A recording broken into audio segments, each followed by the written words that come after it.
Untitled Economic Development Committee. I want to welcome everyone to our council chambers.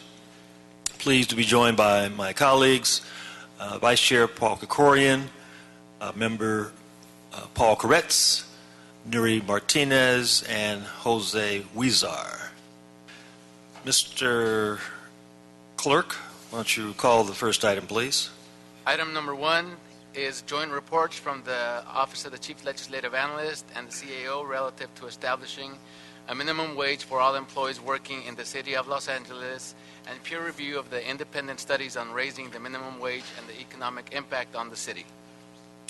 Again, I want to thank you all for joining us for this important meeting as we continue our discussion and deliberation on raising the minimum wage here in the city of Los Angeles. This is our first meeting since we completed our community hearings, where we heard from more than 600 community members from Watts to West LA, business owners, residents, and other stakeholders. I want to reiterate how powerful it is to see that kind of civic engagement around such an important policy issue as this one. It's also great to see so many residents chiming in, voicing their support, asking questions, raising concerns.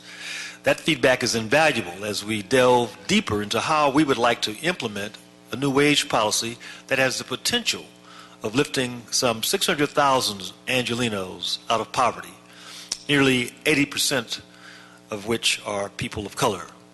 As we continue to learn about larger income gaps in our city, crippling housing costs that continue to rise, and a growing homelessness crisis, this conversation is very important, in fact, more important than ever. This policy is a key way that the city can respond to the needs of our community. But a shift this significant cannot happen without plenty of study and debate, which is why, after commissioning an independent study from UC Berkeley and receiving studies from our stakeholders in the business and labor communities, today we will be hearing back from the authors of a peer review that looked at how accurate all of the studies are, and to give us a much deeper understanding and appreciation of what we are being led to do. I'd like to thank our peer review authors, Till von Wacher and Jeffrey B. Winger, who are going to tell us more about what they found in their studies. But let me see if any of my colleagues would like to make any comments before we move forward. Okay, seeing none, gentlemen, may I invite you to come to the table? Going to ask you to identify yourselves, since I appropriately botched up your names. And we're going to ask you to share with us in about 20, maybe 25 minutes, what you discovered from the report you read and what your report is to this council and our community on your findings. Gentlemen? My name is Till von Wachter. Is the mic on? No. Try it again, sir. So I'm going to be speaking. Okay, good. I'm Jeff Winger from the University of Georgia and currently visiting at the RAND Corporation. Pull it closer. Can you hear me? There we go. I'm Jeff Winger. I'm from the University of Georgia, visiting at the RAND Corporation, co-author of the study. My name is Till von Wachter. I'm a professor of economics at the University of California, Los Angeles. And I'll be presenting the broad findings of the report. First of all, let me say it's an honor to present our findings in front of the Economic Development Committee today. And I would also say we were very impressed by the 3 studies. These are studied by Beacon, Berkeley, and the Economic Roundtable. And all 3 studies provided just an impressive amount of detail and analysis. And we could probably spend the rest of the day or maybe the week discussing all the findings of these studies. So today we're just going to take a bird's eye view of the main findings of the reports. And I have a few slides that you have in front of you and that summarize what we have to say. The 3 studies, all 3 address 3 core findings. If you can't see the slides, it's no problem. I'll be very explicit in what I say. The studies each address 3 core issues as to the economic effects of the minimum wage.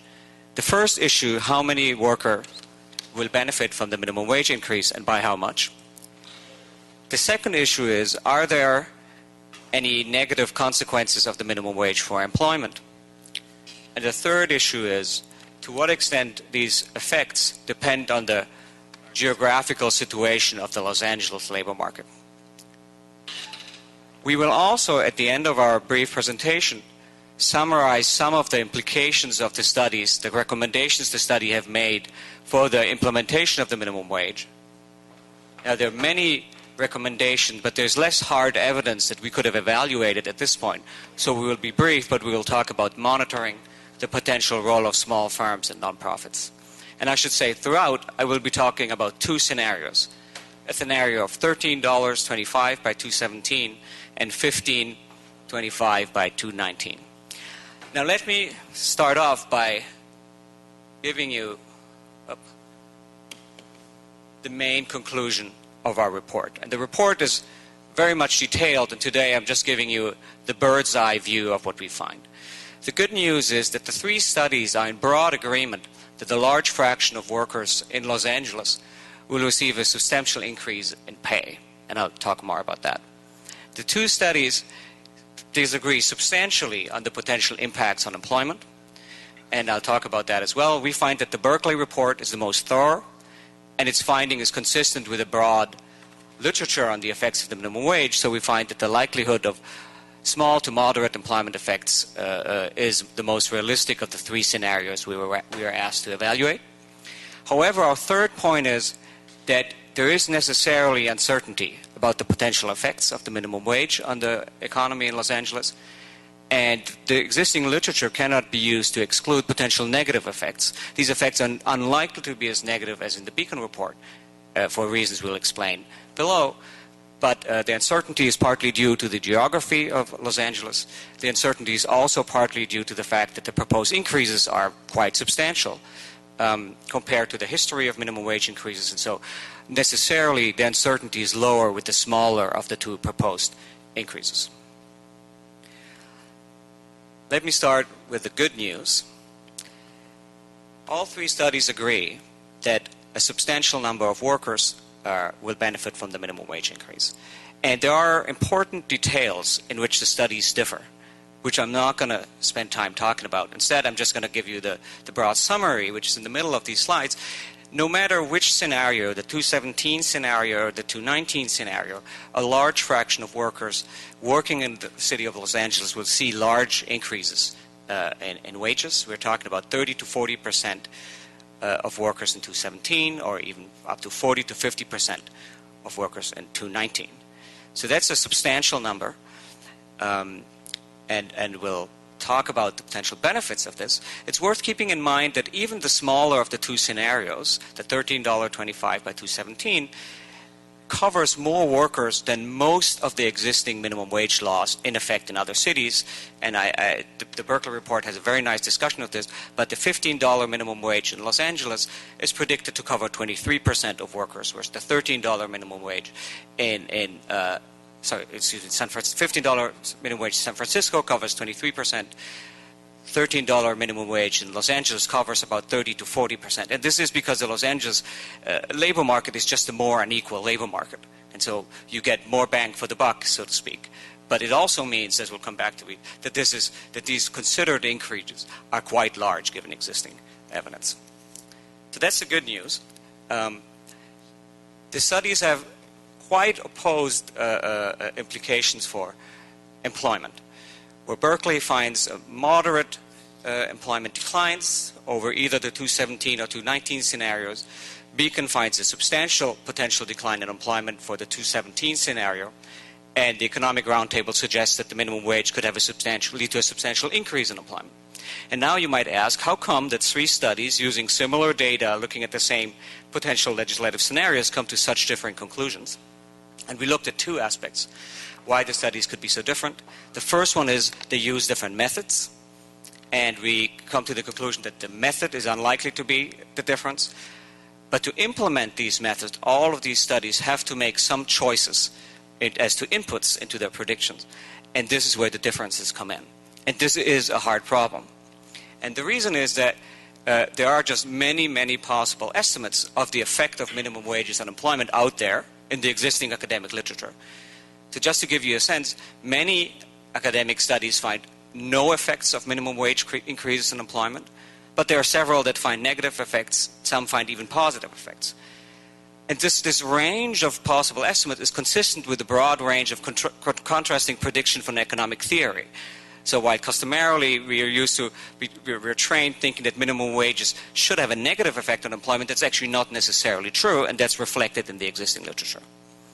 Now, what does that mean for our evaluation of the three studies?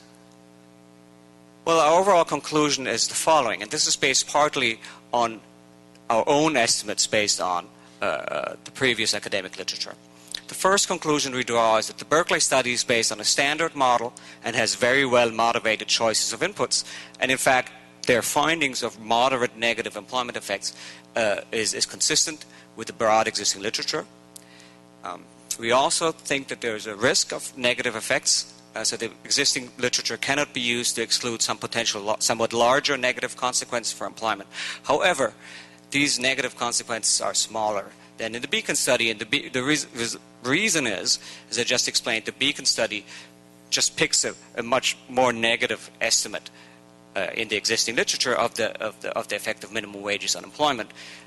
Our own choice of more reasonable estimates suggests that the potential negative effects, if they come about, are likely to be smaller.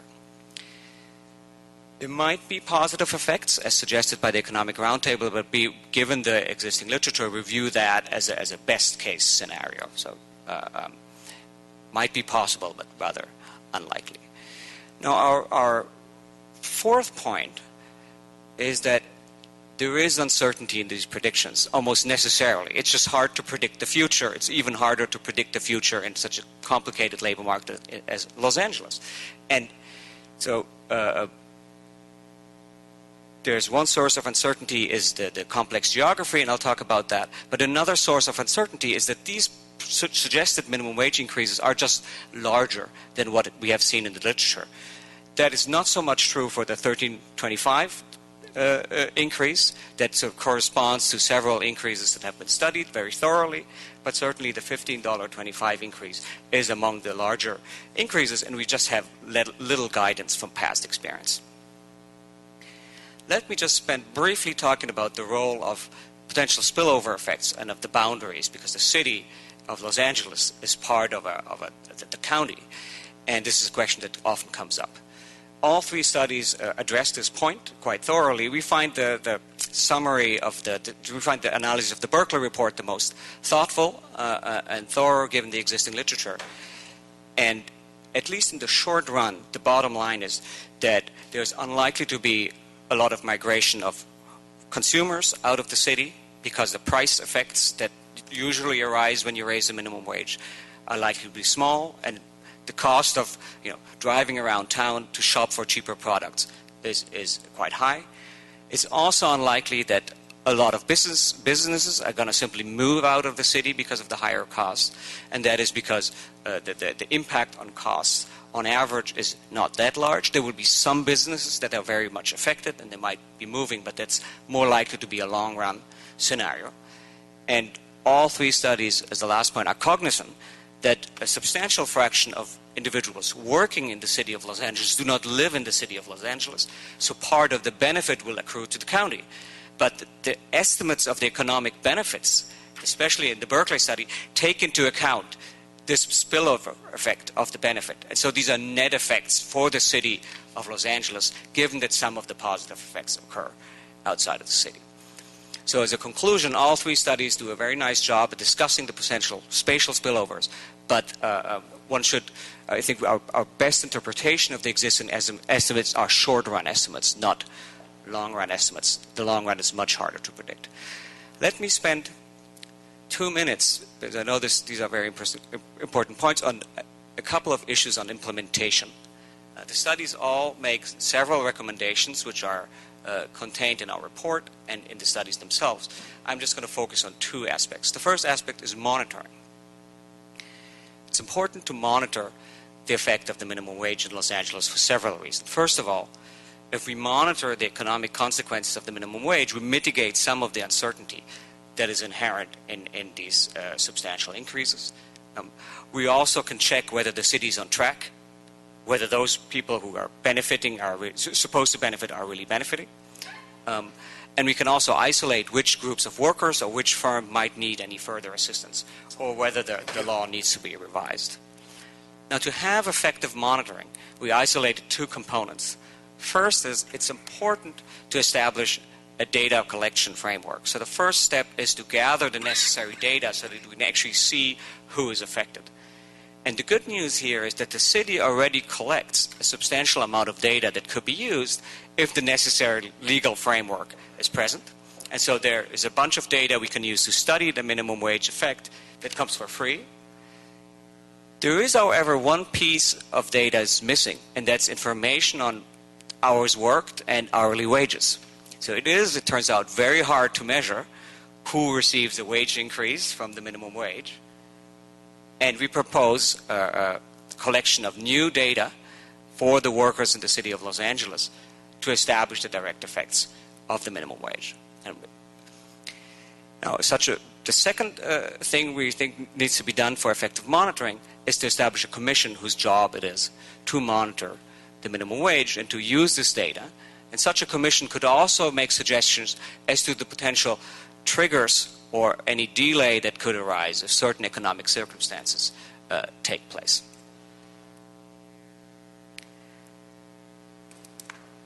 The second set of practical aspects of the law I'm going to address is the question of exceptions for certain types of businesses. And I think what might be on the table here is delaying the steps or the increases in the minimum wage until the final amount for certain businesses. And the two types of businesses that I will discuss are smaller firms and nonprofits. Now, all three studies agree that small firms are particularly vulnerable to the minimum wage. This is because they often have lower profit margins. They also have a higher labor share. And we see that the smaller businesses are simply more likely to close in practice. And the three studies differ in what they recommend. And the reason is mainly practical. The reason is it is hard to find the magic number at which one should treat small businesses different than somewhat larger businesses. The reason is, and that's very nicely explained in the report, then that, say, the labor share or the profit margin vary continuously with firm size. So it might be very difficult to find an optimal data-driven way to pick the right number of businesses to exclude. And another reason why it is difficult is because most low-wage workers work at smaller firms. So if one excludes a large set of firms, one essentially excludes a large set of workers from the minimum wage. So these are considerations very clearly spelled out in the studies and in our report. Nonprofits are somewhat easier. So all three studies worried about nonprofits because some of the nonprofits receive most of their revenues from government reimbursements. That means they can't simply raise the prices of their product to share some of the cost of the minimum wage with consumers.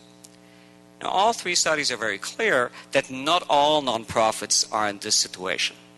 So we have it's a bit of a conundrum of how to exclude the right nonprofits. And one suggestion made is to exclude or to allow some nonprofits a longer time to adjust to higher minimum wage if they draw most of their revenues from state reimbursements. So the question of nonprofits is at least conceptually easier from the question of small firms, but in both cases one faces substantial costs of monitoring these increases. So I think I'm at the end of my 15 minutes, so let me just conclude with the three main points of our report. And the first point is that all three studies agree that a large fraction of workers in the city of Los Angeles will receive substantial increases in pay. So the minimum wage in either scenario is likely to lead to important increases in living standards among workers in Los Angeles. And if past experience is any guidance, there will be a decline in income inequality in Los Angeles as a result. We also noted that the studies have very different conclusions about the employment effects, and our reading of the three studies is that the Berkeley study is the most comprehensive and thorough, and its finding of a moderate employment effect is consistent with a very broad literature. But our third point is there is remaining uncertainty as to the effects. The existing literature cannot be used to exclude larger negative effects, and these risks are greater because Los Angeles is such an integrated labor market, as you're all aware. And so we point out that the smaller of the two proposed increases we were asked to evaluate poses substantially less uncertainty because there is more existing evidence to judge it on. We strongly endorse monitoring and appropriate data collection. And we also recognize that the more gradual phase-in may further alleviate the potential pressure for businesses. Thank you. Thank you. That's it. That concludes our presentation. We're done. Okay. Just a couple of questions. Let me lead that off, if I may. You mentioned the importance of monitoring in your report. What year do you think the city should begin to see real impacts of the wage increase, and when should monitoring begin? Well, ideally, monitoring should begin before we implement the policy so that we have a baseline on which to evaluate the change. We can do some of that with existing data. It's harder. Then we would have the systems in place so that once the policy took effect, we could observe the changes in the wage for the populations of interest. You mentioned the need for additional data. Yes. What other data? Well, one of the big problems with the existing analyses is, and it's not their fault, is to get a large enough sample to study Los Angeles effectively, you have to use what's known as a census data product. That census data product does not provide hourly wage information. You have to construct hourly wage information from that data, given a bunch of different variables. It's often difficult to use that accurately and get an understanding of what's going on. The added difficulty with using that census data product is that it doesn't come out in a timely fashion. It's usually available only a year or 18 months after it's released annually later after the data are collected. So it's not necessarily the most timely thing to use. You mentioned the possibility of creating a commission, minimum wage commission, Yes. Such as the one that's been established under the Seattle model. Who sits on that commission, and are there any other cities that have created similar commissions, and what's the impact you feel of that recommendation? There are a few. And the ones we are aware of are not in the U.S. There's a commission, I believe, in Ontario. There's a large commission in Germany studying the federal minimum wage in Germany. And I think there are a couple of other commissions. We're happy to develop a very specific proposal based on existing approaches.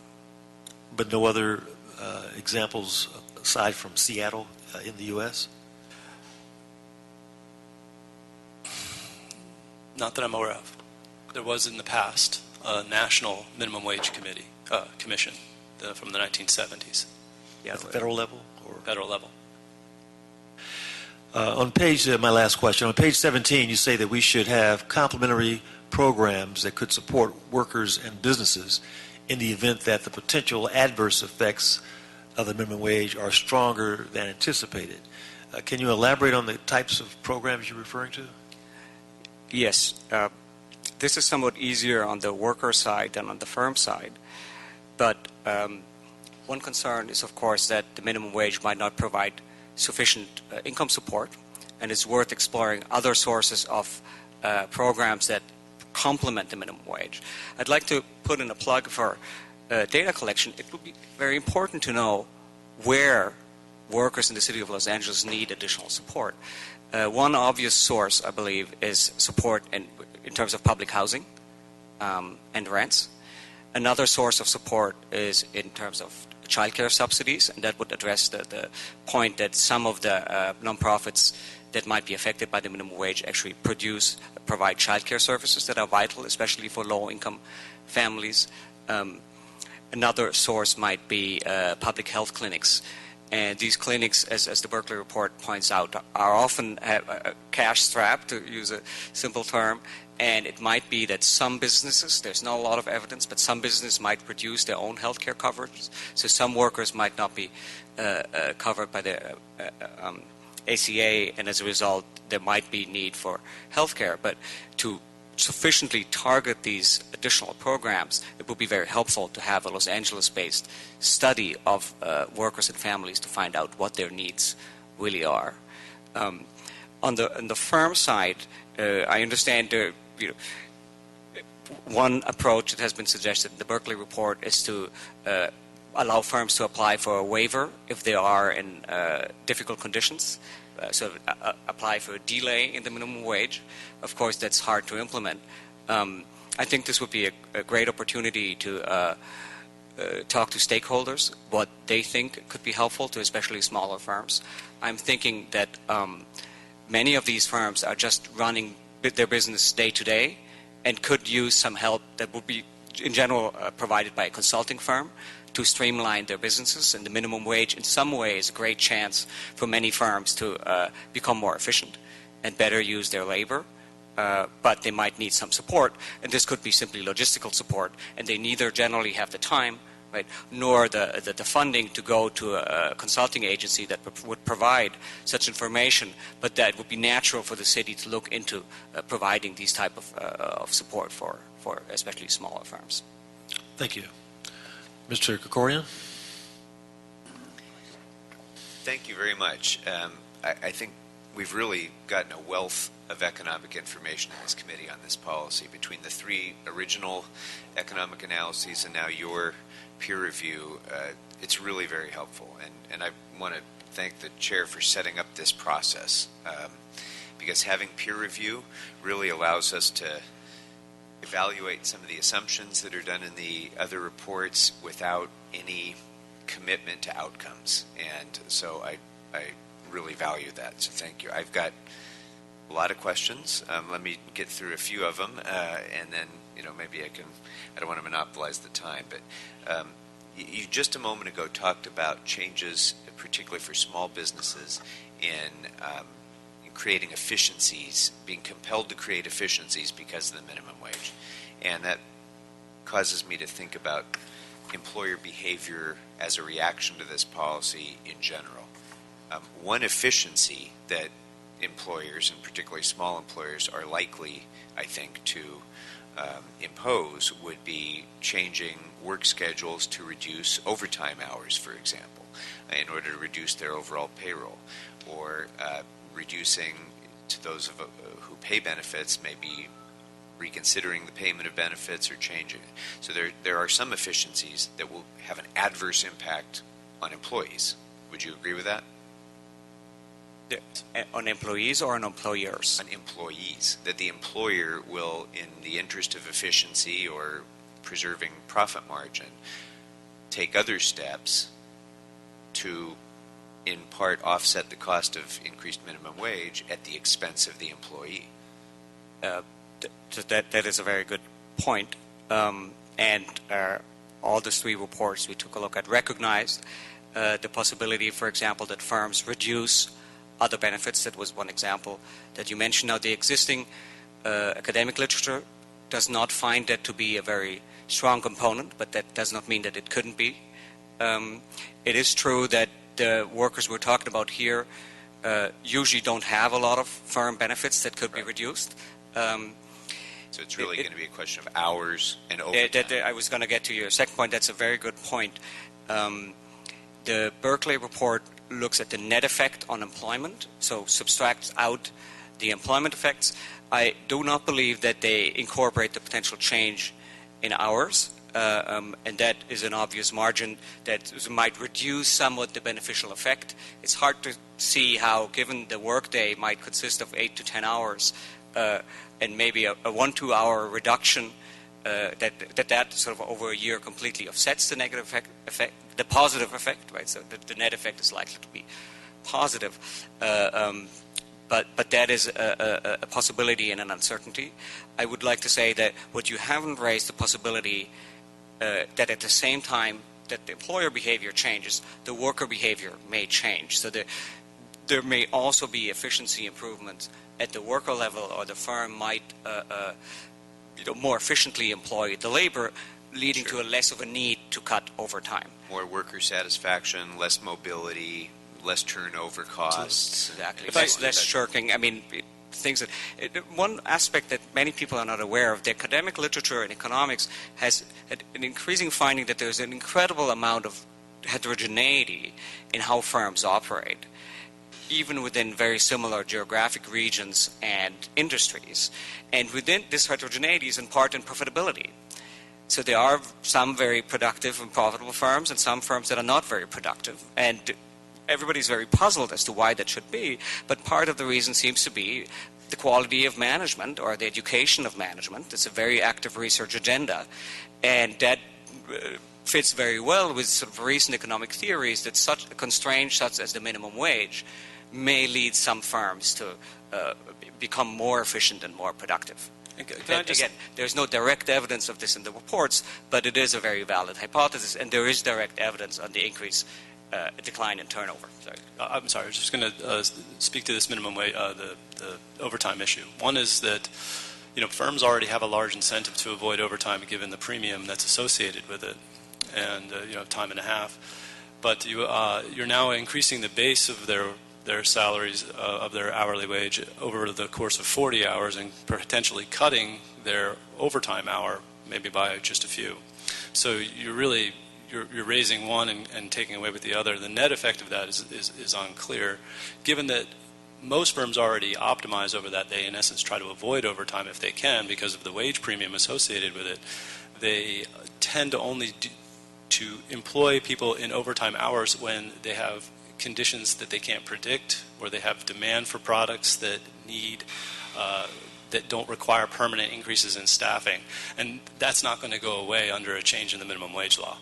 And that's certainly truer with larger employees than it would be with smaller employees who have fewer options in the first place. Wouldn't you agree? If you have a smaller employer, that's right.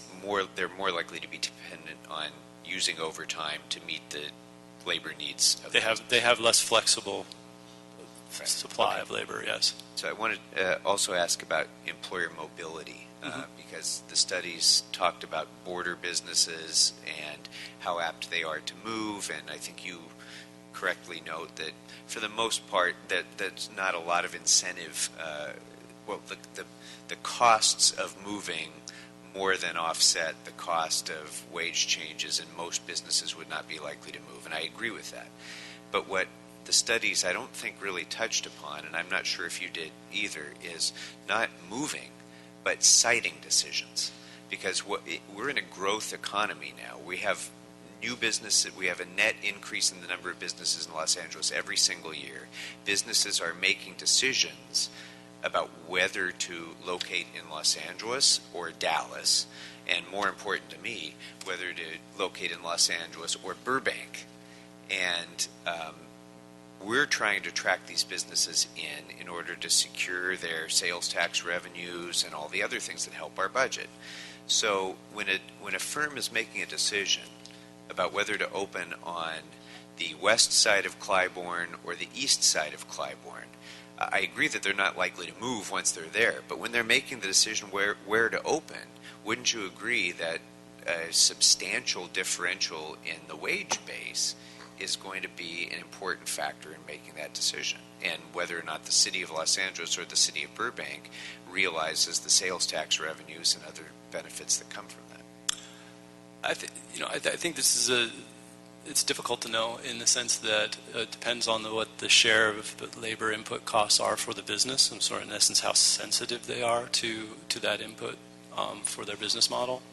The second issue is one in which the Berkeley report does a very good job of addressing, which is that you change worker behavior when you raise wages. So if you're a type of firm that's going to have, say, had a difficult time of recruiting and retaining workers, that raising the minimum wage may reduce your turnover costs and substantially reduce your total business costs.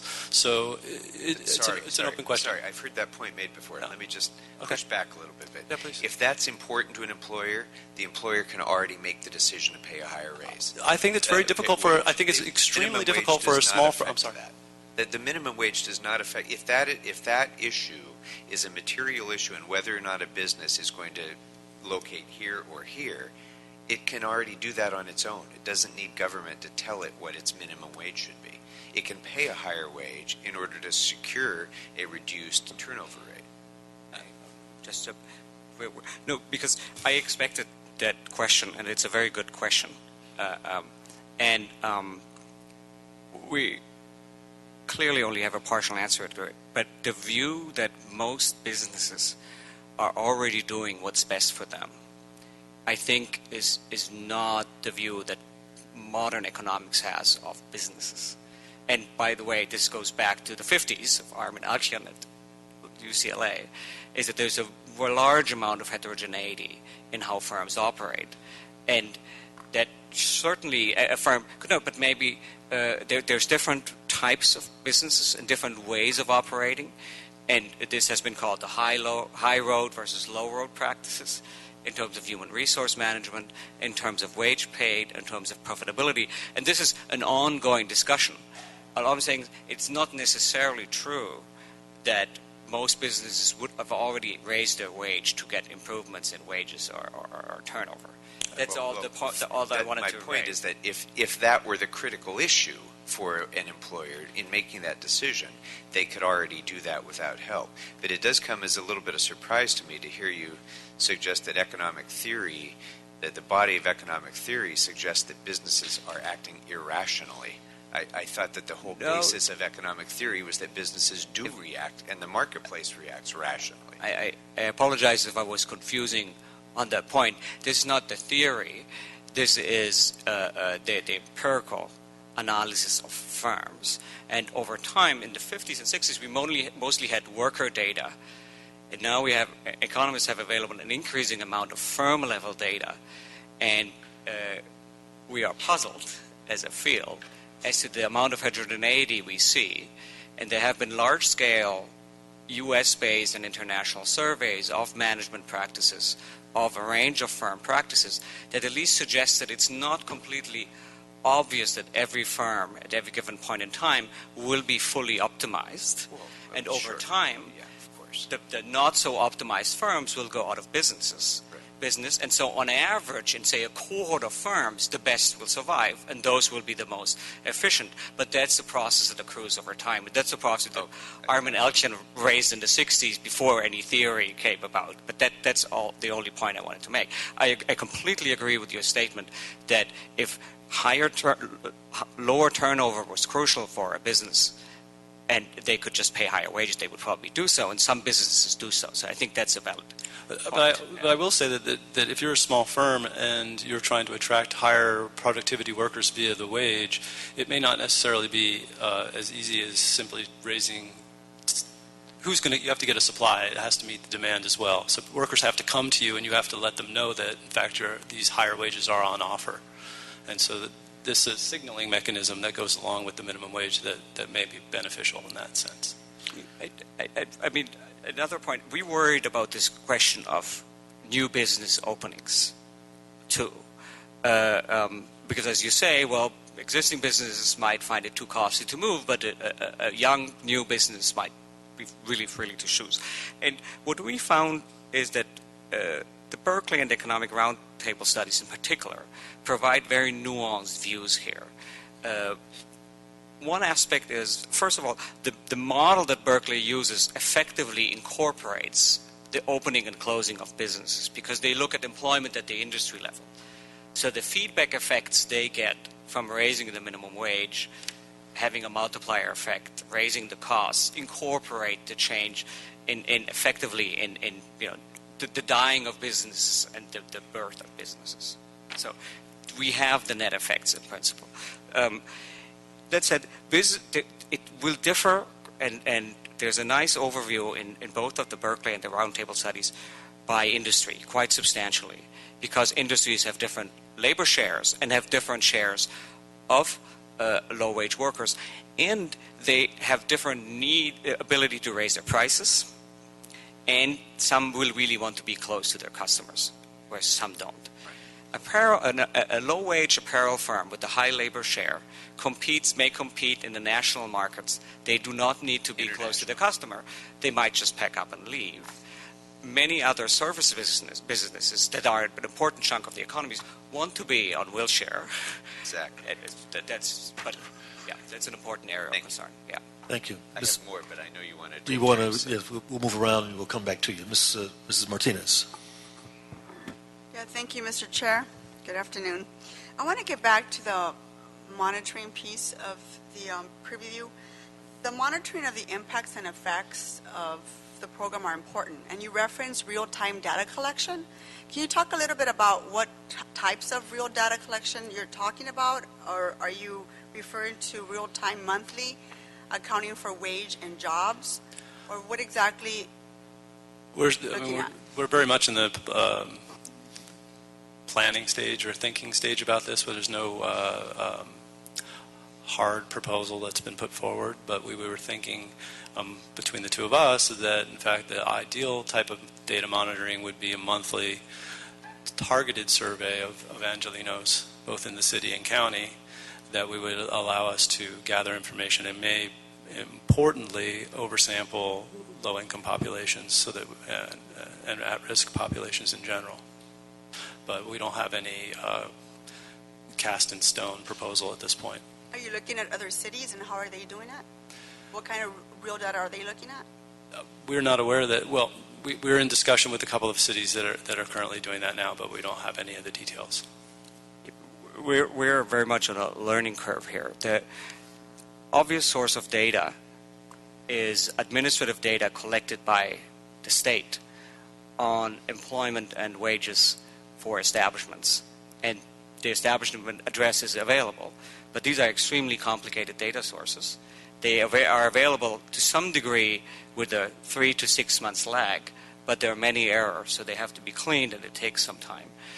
That is a great source of data, and it's available in Sacramento and has been used, for example, by Ed Leamer to think about the monitoring of the minimum wage.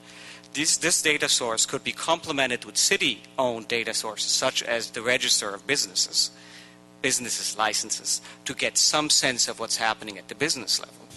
But what we are trying to make clear is that the key piece that is missing from these data sets is, first of all, direct information on workers. What are workers experiencing? What do workers need?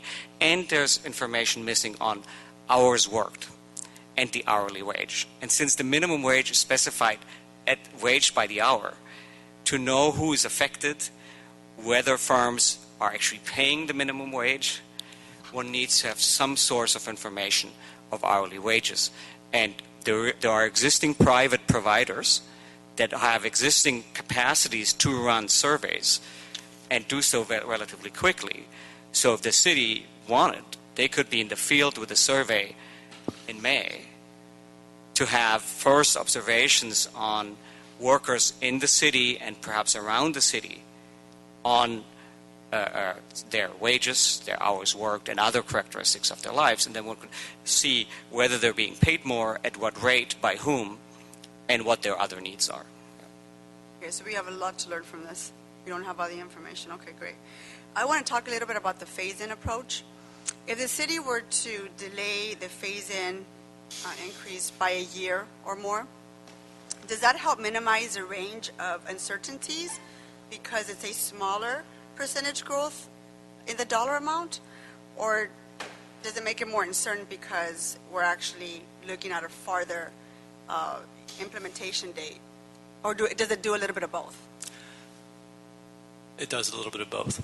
Yeah, so you would definitely, wages are going to naturally grow in Los Angeles at all cuts of the wage distribution. So you would expect that there would be a slightly smaller effective minimum wage increase if you delayed, and that reduces the uncertainty because it puts us directly in the heart of the empirical evidence that we currently understand and know. You do, of course, push the implementation further into the future, which adds a little bit of uncertainty going forward as to what the interaction would be with, say, the macroeconomy. How robust is the labor market in Los Angeles going to be 5 years from now? Well, that's more difficult to predict. So you hit it right on the head. That's exactly what will happen. All right. I don't know. It depends on what Mr. Chair? That's it for now. Thank you. Thank you. Mr. Perez, questions? Thank you, Mr. Chair. First, on the sources of the studies themselves, I think the 3 studies each would probably have a desired outcome going in. How much did that track as one would expect in terms of a study asked for by labor and a study asked for by business? How much value did we actually get out of that, and how much of the results were predictable? That is a very good question. I suspect it's a question that many are asking.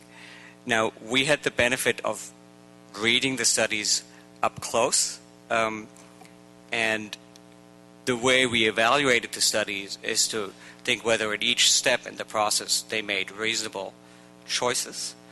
And as we try to reflect, there is a range of choices these studies can do, and we're not going to take a stand on whether we think that the particular choice made was based on the desired outcome. It is useful for the purposes of elucidating the potential range of effects that these studies made different choices, because you, ourselves, the public, are aware that making such a prediction is difficult. As we make clear in our report, we find that the outcome of the Berkeley studies is very consistent with the broad existing literature, so that gives confidence, especially for sort of somewhat more moderate increases. Right? Both the Beacon and the Roundtable are more on the tail ends, perhaps by construction, right? But they help to highlight that there is this uncertainty out there, and there might be these either negative or perhaps even positive effects. And that's something, my goal is to try and pin that down, because clearly I'm a very pro-labor guy. I'm very sympathetic on that side. If I could do a $15 minimum wage tomorrow and it wouldn't harm some of the same workers that is designed to help, I would do that in a heartbeat. But I'm trying to figure out the real results of some of these steps, and do it in the different areas that we need to look at, so we don't cause the kind of harm that some of us fear, and we do the positives that we're trying to get at. So one question would be in terms of nonprofits and what the studies showed in terms of looking at other places that dealt with nonprofits.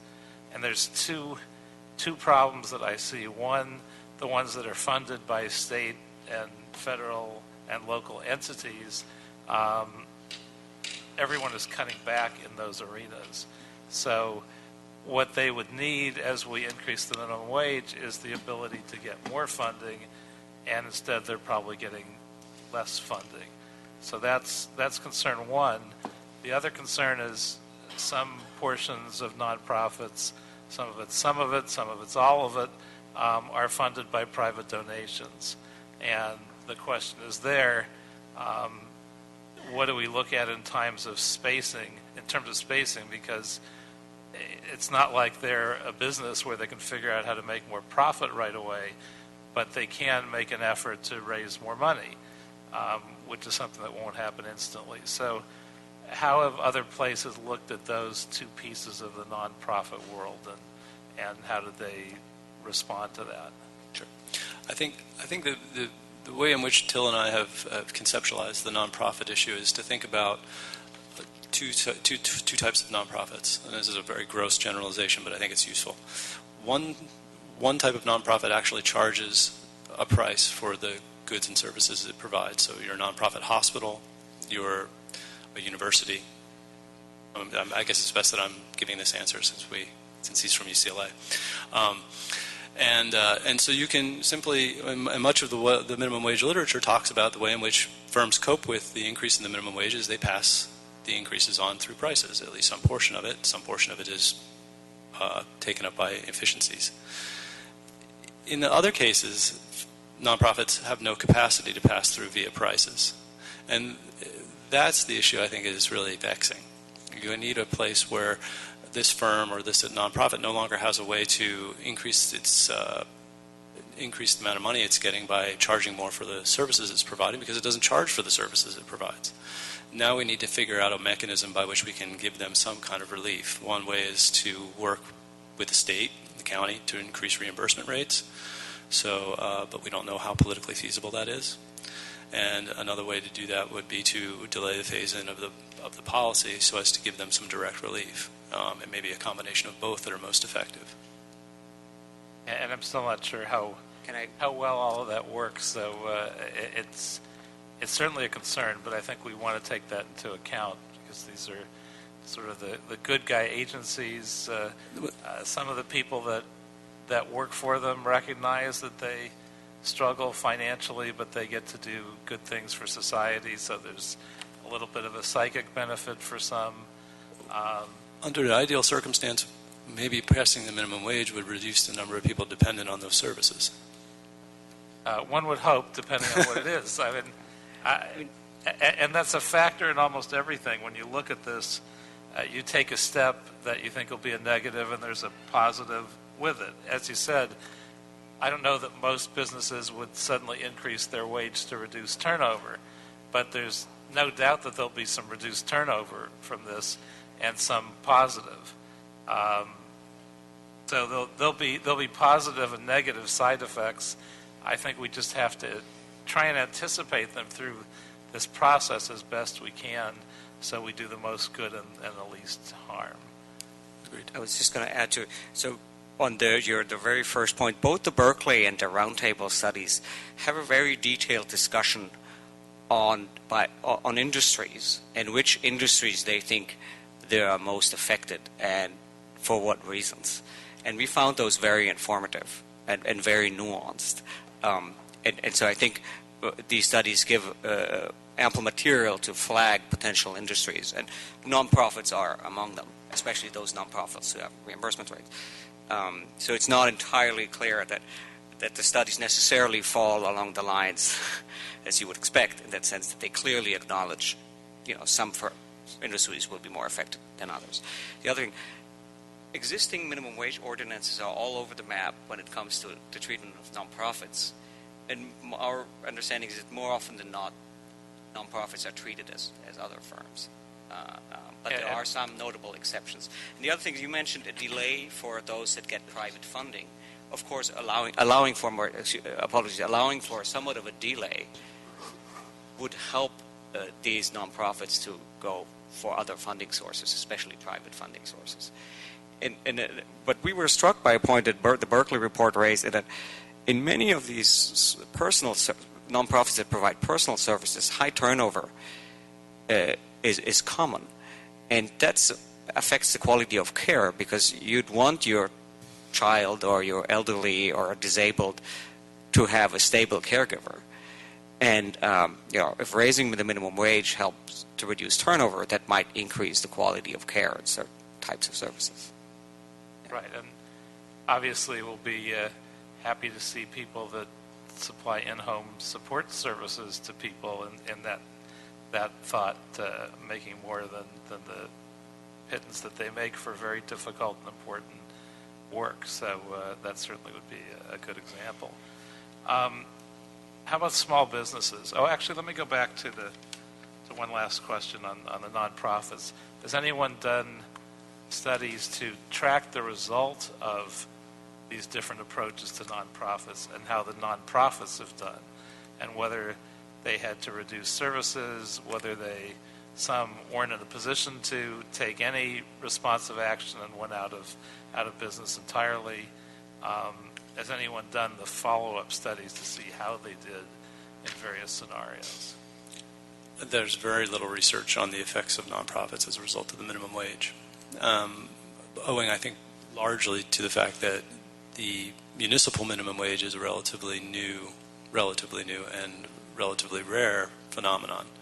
If you raise the minimum wage at the state level, then the reimbursement rate for the nonprofit can be increased as a result of the state level wage. So there isn't a lot of research on this issue.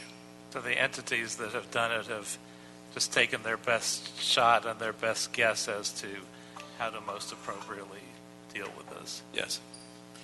What about small businesses? How did the various areas that have done a municipal minimum wage dealt with small businesses? And did any of them have a floor below which they were exempted, like 5 or fewer employees, 50 or fewer employees? So there's a range of policies.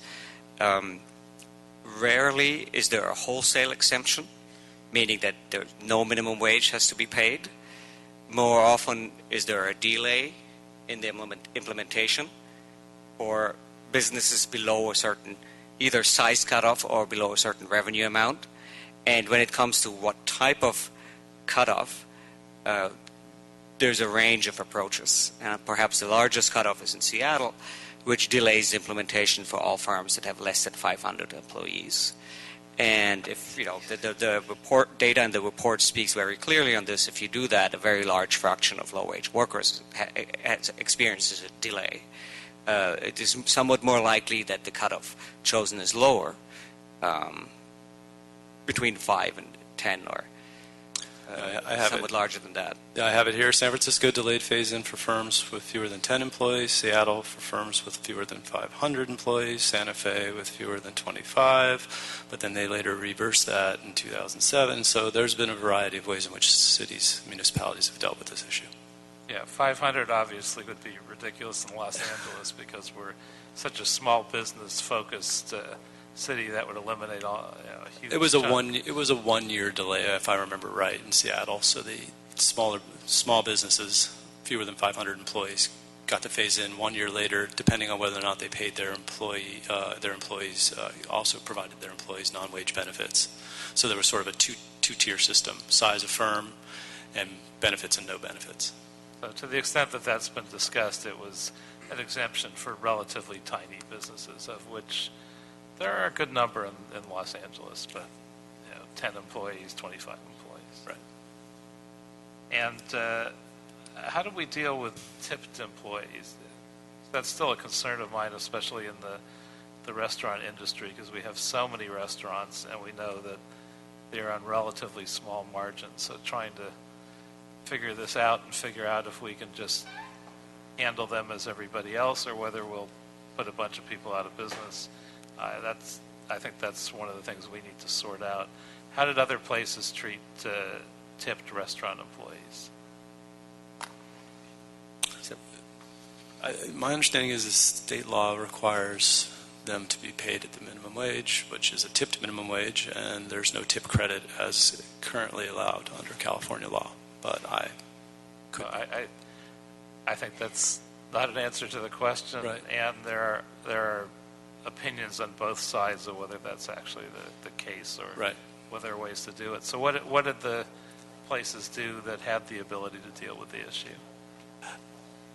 They arrive at a variety of different policy options. One is to engage a full tip credit, and another one is to fully raise the minimum wage for those for those workers who are employed in tipped businesses. And then it just simply becomes a question of how important is tipping in those businesses continue to be. Anyone do anything in between, or was it just all or nothing? I'm not aware of anyone that split the baby. And how did you look at the impact of residents versus non-residents? Because obviously we're an expensive city. That's part of the problem we're trying to address. Therefore, a lot of folks that are living on $9 an hour or even less with wage theft are obviously not living within our boundaries because we're too expensive. So how does that impact what would otherwise be a very positive impact on our economy, I think? How much is that reduced by the number of residents that that won't be LA residents? Do we have a So about do we have a consistent agreement on what the number is and what the impact will be, et cetera? I think about so the Economic Roundtable has a detailed analysis of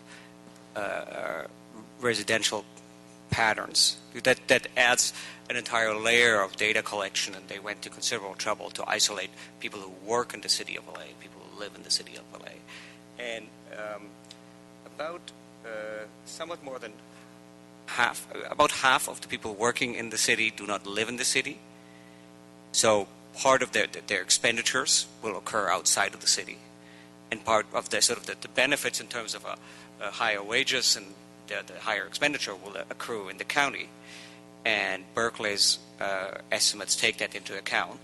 There's a feedback effect then from the county to the city, but not the full effect will go to the city.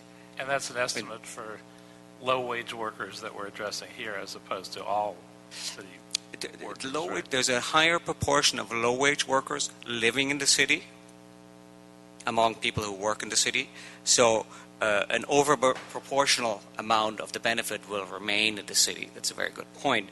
But still, there is a substantial amount of wage increases occurring outside of the city. So we're talking still about have some benefit to us, but not quite as much as those who are residents. It is not 100%, but more in the order of 60%. Exactly. Thank you. Thank you, Mr. Kretz. Mr. Cedillo. Thank you, gentlemen. If you could return to the importance of ongoing evaluation and what that also means on wage theft, our ability to monitor that with our local businesses. This is a critical issue, and it's very, very difficult to monitor non-payment of overtime and off-the-clock work, also known as wage theft.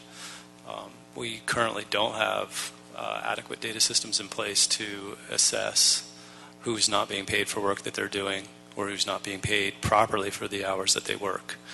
If we were to invest in a system that allowed us to track the minimum wage, we could simultaneously gather information on who's not being paid the right wages. We could simply ask what the nature of their work arrangement is, who do they work for, what's their industry, what's their occupation, and make an assessment about whether or not they should be paid overtime and whether they were, or if they work off the work and don't receive pay for the hours that they work, we would also be able to assess that via a survey. But as it stands right now, there's no systematic way to evaluate that. We can look at complaints to the city and things along those lines, but direct quantification of the size of that effect is not currently available.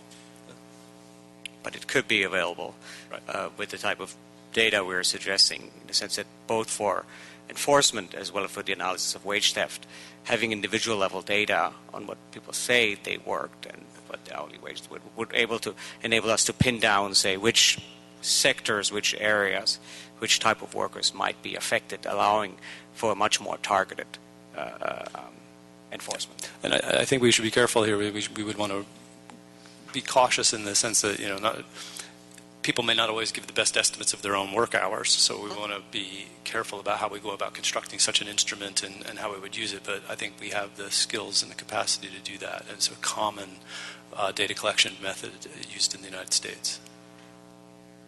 And the foundation would be then like the state data systems that the state runs through their EDD, and then our business registries, and then augment that with surveys out to the workforce. Exactly.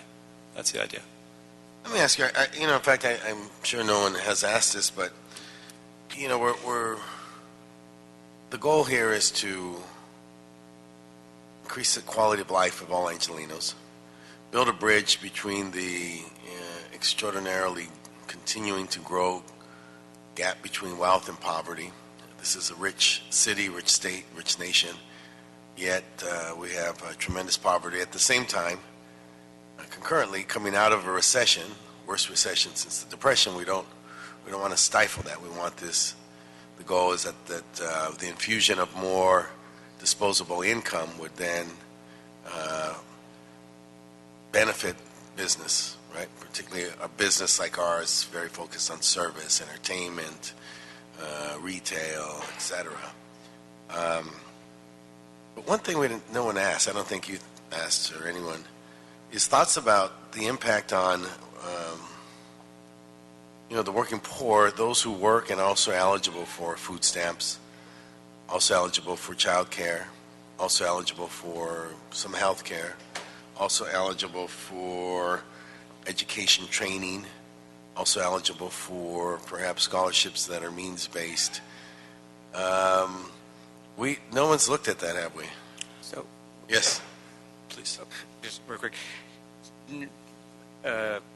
The Berkeley study and the Economic Roundtable report have taken that into account from two perspectives. One perspective is many of these workers, if they get a raise from the minimum wage, may not qualify for certain types of services anymore, and that has two implications. On the one hand, the net effect to the total disposable income available to the worker is smaller than the gross effect. yes, And the Berkeley study nicely quantifies that and provides two numbers. One number that just corresponds to the full wage increase due to the minimum wage, and a number that nets out the reduction in services received. And that number is about 25% lower. 25% more. Lower. So if okay. the wage, say by 2017, the average rise in annual earnings of an affected worker would be 20%, but it would be about 15% approximately if one takes into account that there would be a reduction in services received. There is, in a way, an upside is that there would be cost savings to some of these programs, and many of these programs are run by the state level, some are run at the federal level, some are run at the city level. Now, if that is a concern, it would be interesting, and we talked about complementary program, to look into, well, does one want to change eligibility criteria for certain programs that the city runs to get a notch up? On the other hand, one loses the cost savings, and then there's the question, at what level do we want workers to be eligible for these programs? But two of the studies explicitly address this issue. And also the state. I mean, we have, let's say, child care for working families. There's several, and the state programs have the bigger share. Right. So the city is, by raising the minimum wage, is providing some savings to the state. And then the studies quantify that amount of savings. We may concurrently want to look at raising the eligibility or lowering or syncing up the eligibility requirements so that what was $9 today maybe is another number later, so that they don't lose their child care or lose their Denical or lose their... If that was a concern, then that would be an option. And certainly it would be interesting to be able to target that and see that it would of course a pity in a way if you raise the wage of working poor such that they don't qualify for child care, and then they have to spend a large fraction of that wage increase on a child large care. amount. That's a particularly good example. Right, we don't want to take a net closer loss look here. at what the options are. Yeah. Right, and then I add that to also rent eligibility for subsidized housing, etc. Yeah, that's another one. Thank you. I'll cede to Mr. Conqueror the rest of my questions. Mr. Coringe, another round? Thank you. Well, you just asked one of them, Mr. Cedillo, so thank you. But I think just to build on that point a little bit, clearly the higher the increase in the minimum wage, the greater the impact on eligibility for social programs, correct? So, and since we don't exactly know where that nets out, and we have zero control over eligibility requirements in state and federal programs, by a local minimum wage increase, some portion of the benefit inevitably will be lost to the benefit of the state. Yes. Because our workers will lose, they'll gain in wages, but they'll lose benefits. The state budget will be helped, the federal budget will be helped, but we won't get any help from that locally. It'll be a net. It'll be a wash for us locally. The Berkeley study quantifies that using the eligibility criteria, the average wage increases. So we have a sense of the potential magnitudes. And at the higher increases, That's the higher the quantified. increase, the more programs will become unavailable to working people in Los Angeles, right? Exactly. Okay. And you know, I think that dovetails with the point that you made earlier, which I thought was really important. There's two main benefits to a minimum wage increase. One is addressing wage disparity, which rips at the social fabric of any population. But the other is to address directly affordability of being able to live in a place. And we can address the affordability problem in a variety of different ways in addition to minimum wage. Cost reduction, affordable housing, transportation cost reduction, subsidizing utility rates. In any number of different ways, we can put a package together that will be beneficial. But we lose some of that ability if some of these programs become unavailable because of the thresholds. So anyway, that's Mr. Cedillo covered that well. I was really interested in, you kind of mentioned it as an aside in your report, I think, this issue of the greatest degree of job growth happening not just in small businesses, but in new businesses. And the fact that most new businesses are small, it captures that. But I hadn't ever heard anybody discuss this before, and I think it opens some interesting possibilities for us. For example, in this city, we have a new business gross receipts tax holiday. So new businesses come here, and they get the advantage of that. Some would argue that that's unfair in its competitive treatment between new businesses and existing businesses. But in this policy area, we want to encourage job growth. We want to encourage more people to be hired. So are you aware of anybody that, any local government that has used this new business as opposed to small business, either delay or exemption? Because it's an interesting policy idea, but I'm not unaware of anybody who's ever tried that before. We are not aware either. We suspect part of the reason is that the studies we are referring to are, I suspect that this must have been clear to observers of firm-level data before, but the census-based study that we are referring to discussing the employment growth by age and size is relatively recent. So people might not be aware. But it is clear that the big job growth comes from young businesses rather than small businesses. And one issue, and I completely agree that this is a great opportunity to leverage already existing programs for young businesses. And it's worthwhile because some of these will be growing to be large and more likely high-wage firms. A difficulty is that if one has a favorite treatment of small firms, is that there's certainly a certain incentive to reinvent yourself and start over. And this is something that is very well known in the unemployment insurance system, where firms pay higher taxes to the system the more people transit to unemployment.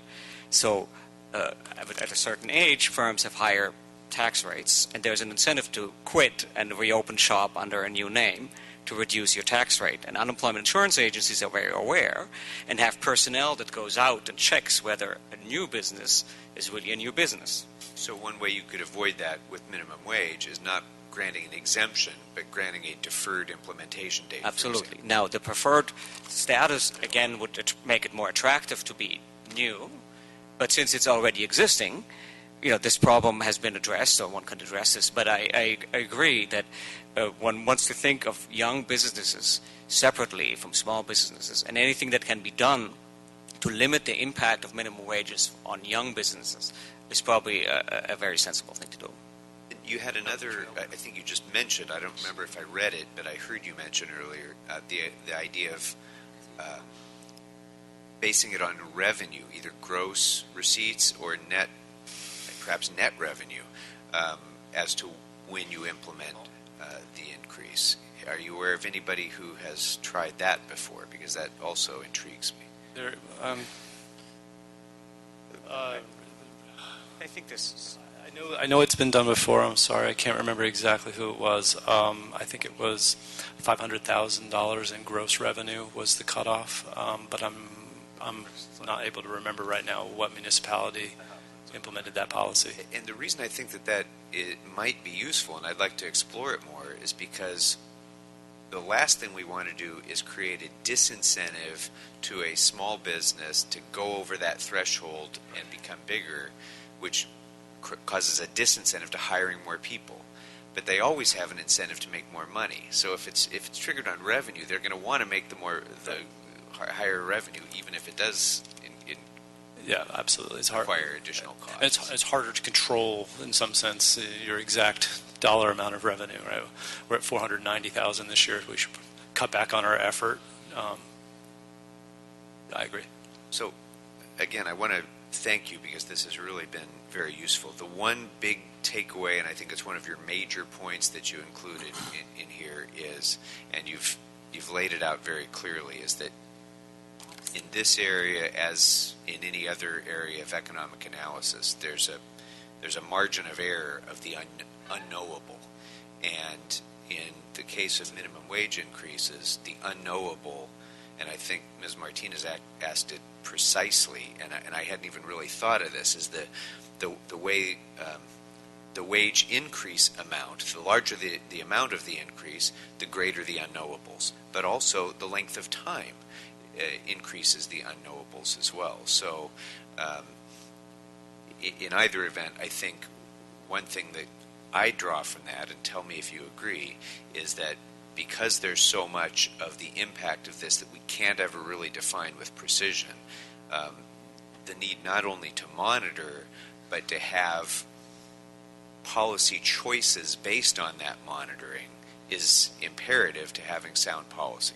You can't have an endless autopilot increase without having some off-ramp, for example, or without having some check-in so that there's some way to know whether or not this policy is working to the advantage of working people or hurting working people, whether it's helping to create new businesses or hurting the creation of businesses. Unless we know that, there has to be some policy choice that comes from the evaluation, in other words, don't you think? I'm going to be the two-handed economist because it's the same. It's the same boat. Yeah, obviously you want to take the information and make it useful and do something with it. You don't collect data just to have it collect dust. And so if it's informative and it can help make better policy, that's what we should do with it. At the same time, we want to be careful about injecting a lot of uncertainty into the market, into the policy discussion and a policy implementation where people can be strategic about how they behave and influence the policy outcome. And that's something that should be kept. We have to balance those two issues, right? Businesses and firms, workers, all of us like to have a world where there's some certainty and we can make plans and we can understand what's likely to happen. And when we inject more uncertainty into the world, people are less happy about it. And so if we use these data to inject a lot of uncertainty into the policy domain, then that could be potentially problematic. So we just have to keep those two things on balance. I agree with Jeff.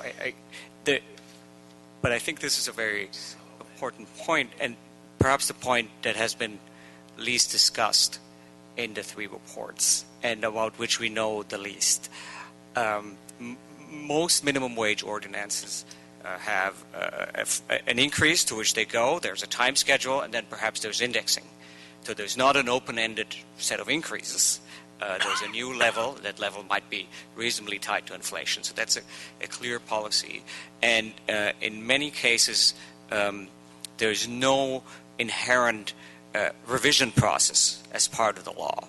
And so the three studies and us don't have very much on what we can recommend you to do, what to do. So I think I agree with Jeff. One wants to be cautious in what type of sort of revision schedule wants to include, but that's an area that needs the most further study, I think, among all the areas we discussed. Thank you. Any other questions, members? Well, it's clear that your report, I think, suggests that it's part art, part science, and part leap of faith. Exactly. We appreciate all perspectives. We have several cards. Let's hear from individuals in the audience. We're going to ask that you keep your comments to 1 minute. We do have another agenda item, and we're going to talk about wage theft enforcement, and we want to make sure we have enough time so that we can do that. But let me call up Rusty Hicks, Taro Sullivan, Celia Castro, Eleanor Hernandez, and Sydney Ross Risden. Are they here? Please come forward to the microphone. You've got 1 minute. You can identify yourself.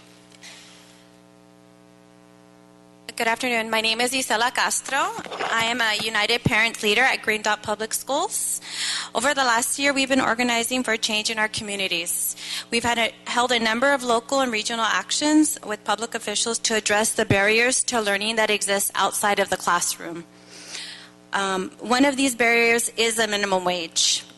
At Green Dot Public Schools, 76% of our parents earn less than $13.25 an hour. 84% earn less than $15 an hour. On a daily basis, I work with parents who struggle to support their families on minimum wage jobs. In fact, some of these parents have to work 2 to 3 jobs just to keep a roof over their head and meet the very basic needs of their families. This is no way for anyone to live. So I stand here today asking you to do what's right. Invest in our families and help improve their quality of life by raising the minimum wage to $15 an hour. As you know, when we have stable incomes, our communities thrive. Thank you. Thank you. Hello, my name is Eleanor Hernandez, and I am a United Parents Leader at Green Dot Public Schools, and I encourage you to raise the wage to $15 an hour. I am currently unemployed and a full-time student. I will soon be seeking an entry-level position, and I fear being able to provide for both my daughters if I'm only earning $9 per hour. I currently live near the Jordan Downs housing projects in Watts. There is a lot of crime, and my daughters fear walking to and from school. I want to be able to provide more for them, which is impossible with only $9 an hour.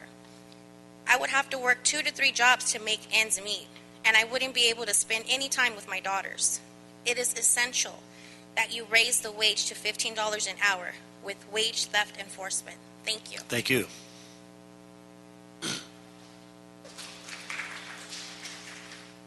Good afternoon. I'm Sydney Ross Risden from the Global Women's Strike. Women are the majority of minimum waged workers. Almost 2/3 of people employed but living in poverty are women, disproportionately women of color and single moms. Single mothers and our children are the fastest growing population of homeless in LA County. Raising the minimum wage to $15 is a critical start to end the growing poverty of women and children. To be meaningful, the city must implement strong enforcement mechanisms. Public health is also demands paid sick days. It's crazy to force people who have the flu or worse to work in food services or to take care of the frail elderly or babies. It was suggested to you by a representative of the business community that it's okay that the minimum wage be lower in LA than every other major city in the state because more Angelenos are immigrants or haven't got a college education. We urge you to reject these justifications for workplace exploitation for our children going hungry or put at risk of being put in foster care. Thank you. Thank you for your comments.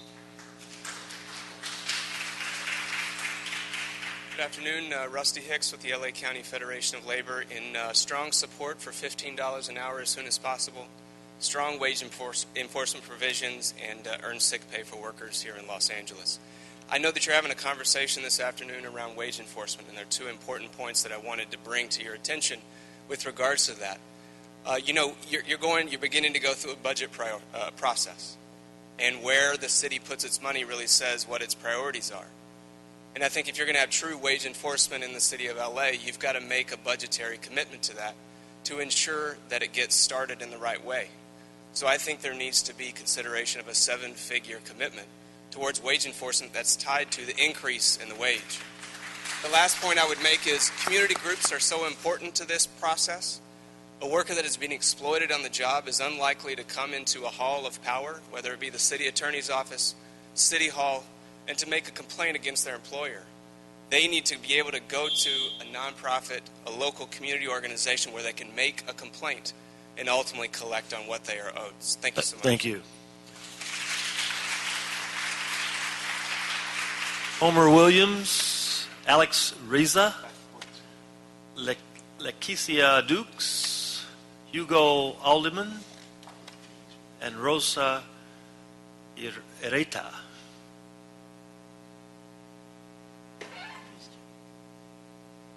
Please come forward.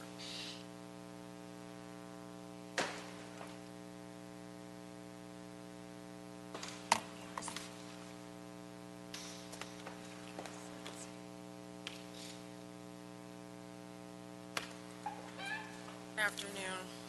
My name is Lakecia Dukes, and I'm a member of ACE. Excuse me, can you speak a little closer to the microphone, Sure, please? sorry. My name is Lakecia Dukes, and I'm a member of ACE. I'm here because I support a minimum wage of at least $15 an hour, paid sick days, and end-to-end wage theft. I live in South LA in the 8th District Council with my 9-year-old son, Elijah. I also have a mentally ill daughter, 22 years old. I work for a private company as a caregiver to an elderly disabled people. It is a full-time job, but it is more than a full-time obligation because I care for my clients. I make the minimum of $9 an hour, which does not go far to pay my rent or my bills because my job occasionally involves emergencies such as going to hospitals with clients. I have often ended up doing unpaid work since I am only authorized to work a number of hours in each day. Thank you. Thank you for your comments.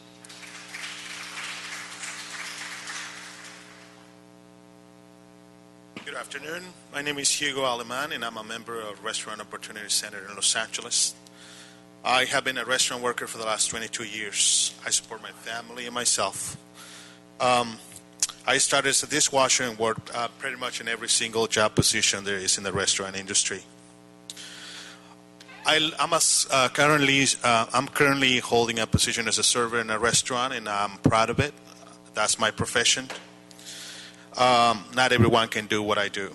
As a professional, I believe every restaurant worker deserves $15 minimum wage. Some restaurant owners want to pay less.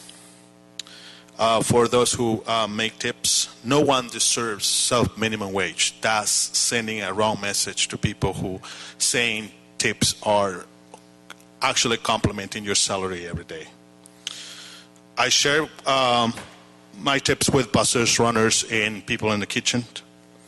Also, 90% of the restaurant workers doesn't have sick pay days. Thank you for your time. We all deserve $15 minimum wage with no exceptions. Thank you.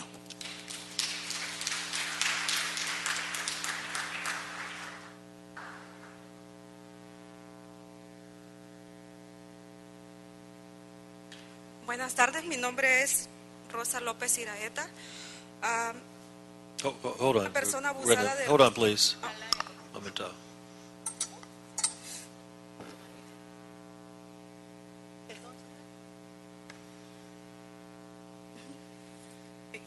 Buenas tardes. Good afternoon. My name is Rosa López Iraeta. Iraeta. Yo soy una persona abusada de robo de salario de trabajo. I'm a person that has suffered wage theft.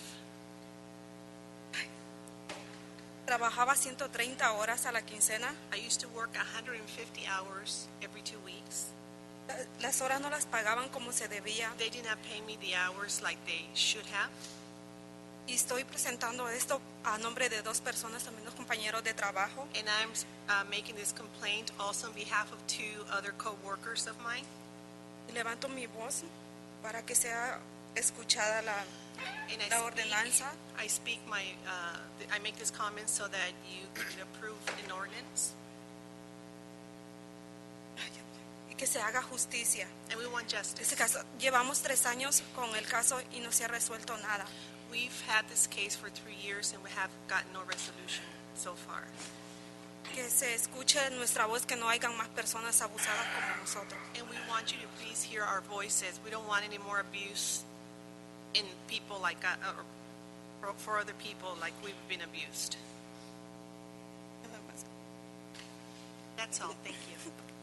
Thank you. Ruben Gonzalez, Andrea Tesler, George Aboud, Alexandra Nege, and Wendy Butts.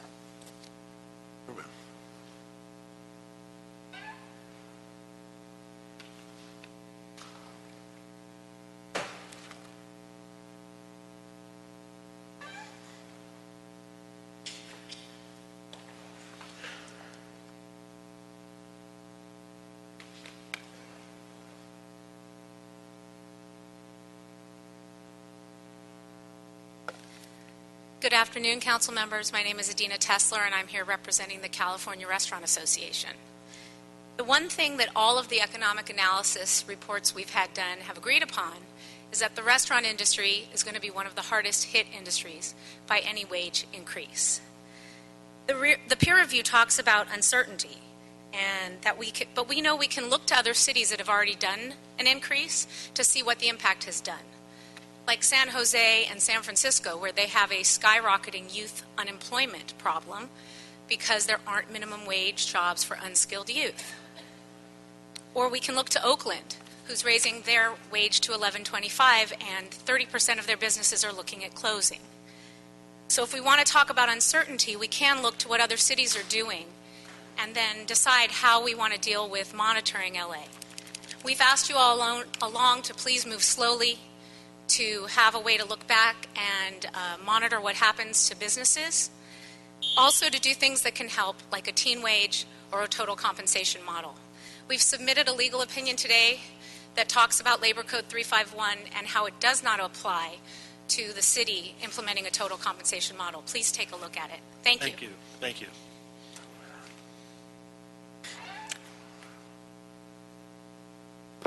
Good afternoon, Council. There were 3 economic studies and 1 peer review, and all 4 reports have outcomes and results with whoever commissioned them. So none of the above focused on the very unique nature of the restaurant business, which, not coincidentally, are the small business owners that attended all of your hearings in large numbers. The best economic reports you could have had, and for free, would have been to meet with the small businesses and their employees to answer these questions. Obviously, the wage increase will be detrimental to small businesses and the restaurants and their staff, but we support higher wages, so we proposed an effective solution that literally fulfills everyone's goals. Remember that everything is untested. Raising the city wage beyond the state level or implementing total compensation or anything else. I know we're not the big unions and we don't have that kind of political power, and I know it requires more effort to create a proper nuanced measure, but please listen to what we have to say so we can act as one city and raise the wage wisely and with strong enforcement. Thank you. Thank you.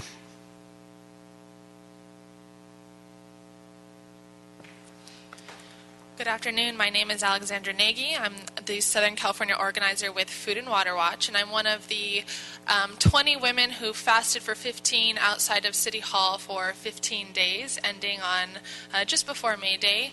And we did a fast because there are so many Angelinos going hungry every day, and so we wanted to highlight that impact.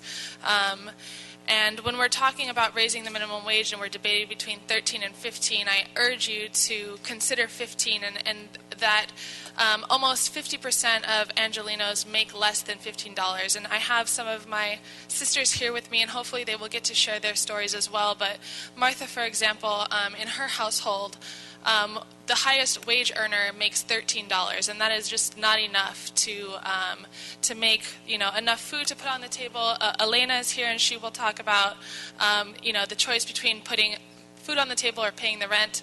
And so I urge you, nothing less than 15, and we need it now. Thank you.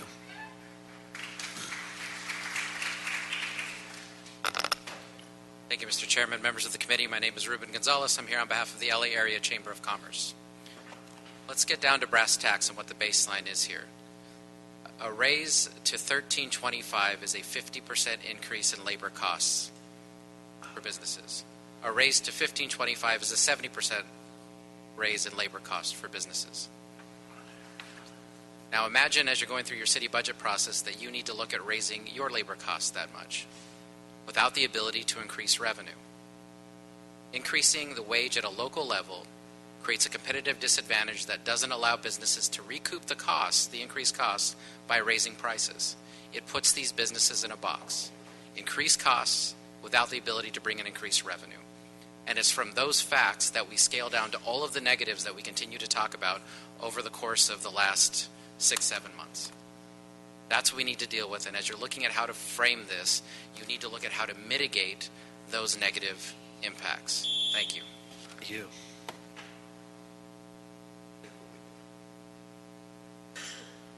Chairperson Price and council members, my name is Wendy Butts. I am the CEO of the Los Angeles Conservation Corps, and today I'm speaking on behalf of a partnership with my colleagues from Homeboy Industries who are here and Chrysalis as transitional jobs programs. As we've shared with you already, the impact of a rapid and large increase to the minimum wage on our programs would be significant. We would be forced to reduce the number of program participants that we serve. This impact was not specifically addressed in the studies. Each of the young people standing up here with me, Shandi, Alicia, Kennedy, and Anai, represents 200 young people served each year in our Young Adult Core and Clean and Green programs. We ask that you consider our request for an exemption to the proposed minimum wage increases. All things being equal, without the ability to pay our participants at the lower state minimum wage, we estimate that we'll have to turn away half of these Corps members over the next 4 years. So instead of 4 up here with me, there would be 2. None of us want that. Thank you. Thank you. John Howland, Nikki Zigic, Chandi Ellis, Nicole Shaninigan, and Veronica Vargas. Morning, or good afternoon, Mr. Chair. I'm John Howland with the Central City Association. CCA was the first business organization to support the mayor's proposal to increase the minimum wage, but we did so with significant conditions. Foremost is the need to slow down the phase-in of the $13.25 wage increase so that we do not have any losers. Those people who will lose their jobs or those people who will not get hired because this wage comes too big and it is too fast in its implementation. The peer review highlights the fact that economic analyses and academic assumptions do not trump real-life experiences. Los Angeles is a very different experience than the other cities previously studied. Our unemployment level is significantly higher, our educational attainment is lower, our population is significantly larger, and LA is surrounded by a number of vibrant cities that compete for our business and businesses. Today's San Francisco Chronicle reports on the vibrant restaurant scene in Oakland. With the minimum wage there going to $12.25, restaurants are raising their prices by as much as 20% in tipping and instituting service charges. This is reducing waiters' takes. So please listen to businesses and the restaurant owners and managers who've come here before you today and listen to what happens in real life, not in an academic study.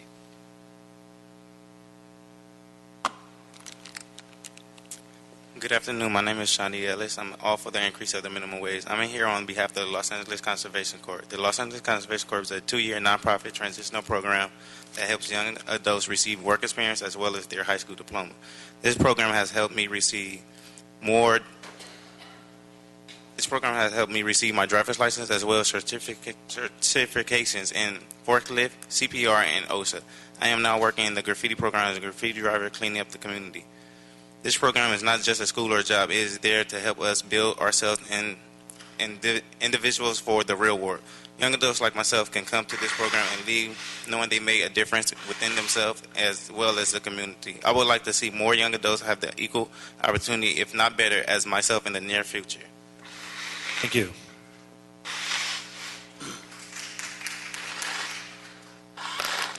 Good afternoon, Nicole Shahanian with the Hollywood Chamber of Commerce. Having read the report of the peer review, our concerns remain unchanged. The Chamber supports an increase in the citywide minimum wage, but is adamant that such an increase be coupled with several policies aimed at mitigating the negative effects the increase will bring to the LA business community and growing the LA job base. The peer review authors themselves supported this idea, recommending that the City Council develop programs to aid both workers and firms that are most affected. We believe one such program should be the immediate and comprehensive reform of the LA gross receipts tax. We also continue to believe that the mayor's suggested $13.25 by 2017 goes too far too fast. The Chamber agrees with the peer review that providing delayed phase-in may mitigate against the most serious potential impacts for certain high-sensitive businesses, such as smaller firms and nonprofits. The Seattle model called for a separate and lengthier phase-in time for small businesses. We support this, a similar approach for LA with an extended phase-in of at least 2020 for businesses with less than 250 people. Thank you. Thank you.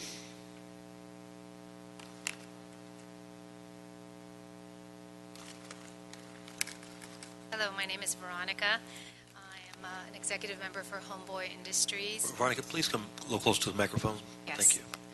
I am speaking on behalf of our partnership with our colleagues, LA Conservation Corps and Chrysalis. All of us are focused on lifting our program participants out of poverty. Each of our programs provide limited-term job training and support services to economically disadvantaged youth and adults who are or underemployed, struggling with homelessness, criminal records, and physical or mental disabilities. Meaningful employment is the way out of poverty for them, and that's why we support a pathway to higher minimum wage, and especially the objectives of the mayor's proposal. However, we know that without our programs providing reentry services, this community will struggle to get and keep a job.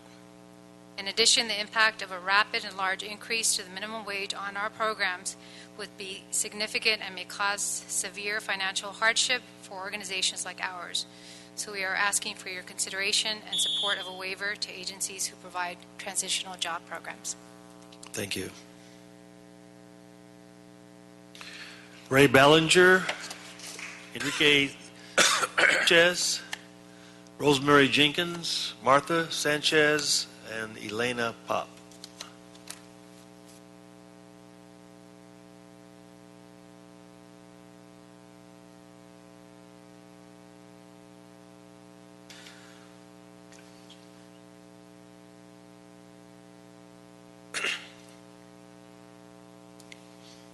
Hello, my name is Enrique Sanchez.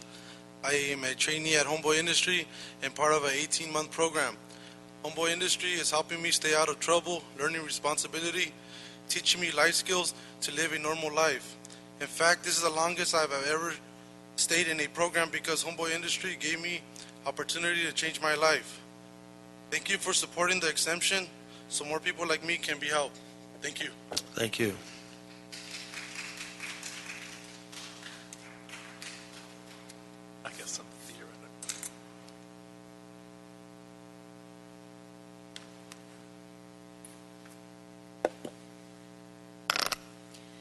Rosemary Jenkins.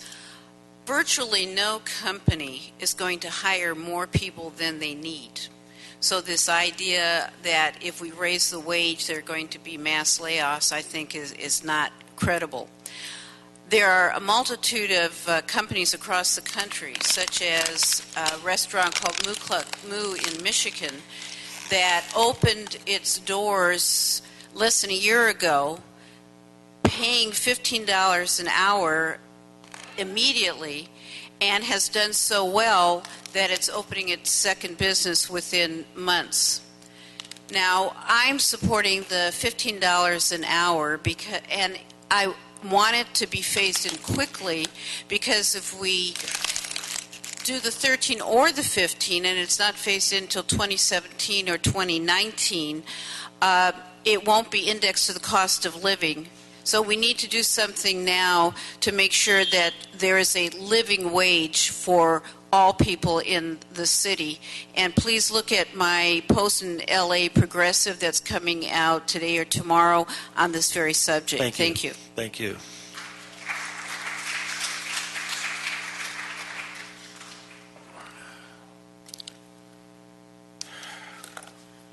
Good afternoon. My name is Marta Sanchez. I'm a member of the South Central Neighborhood Council, and I'm a member of the Women Fasting for 15. I'm in favor of increasing the minimum wage, and I'm a supporter of the Alarcon and Correz motion as well.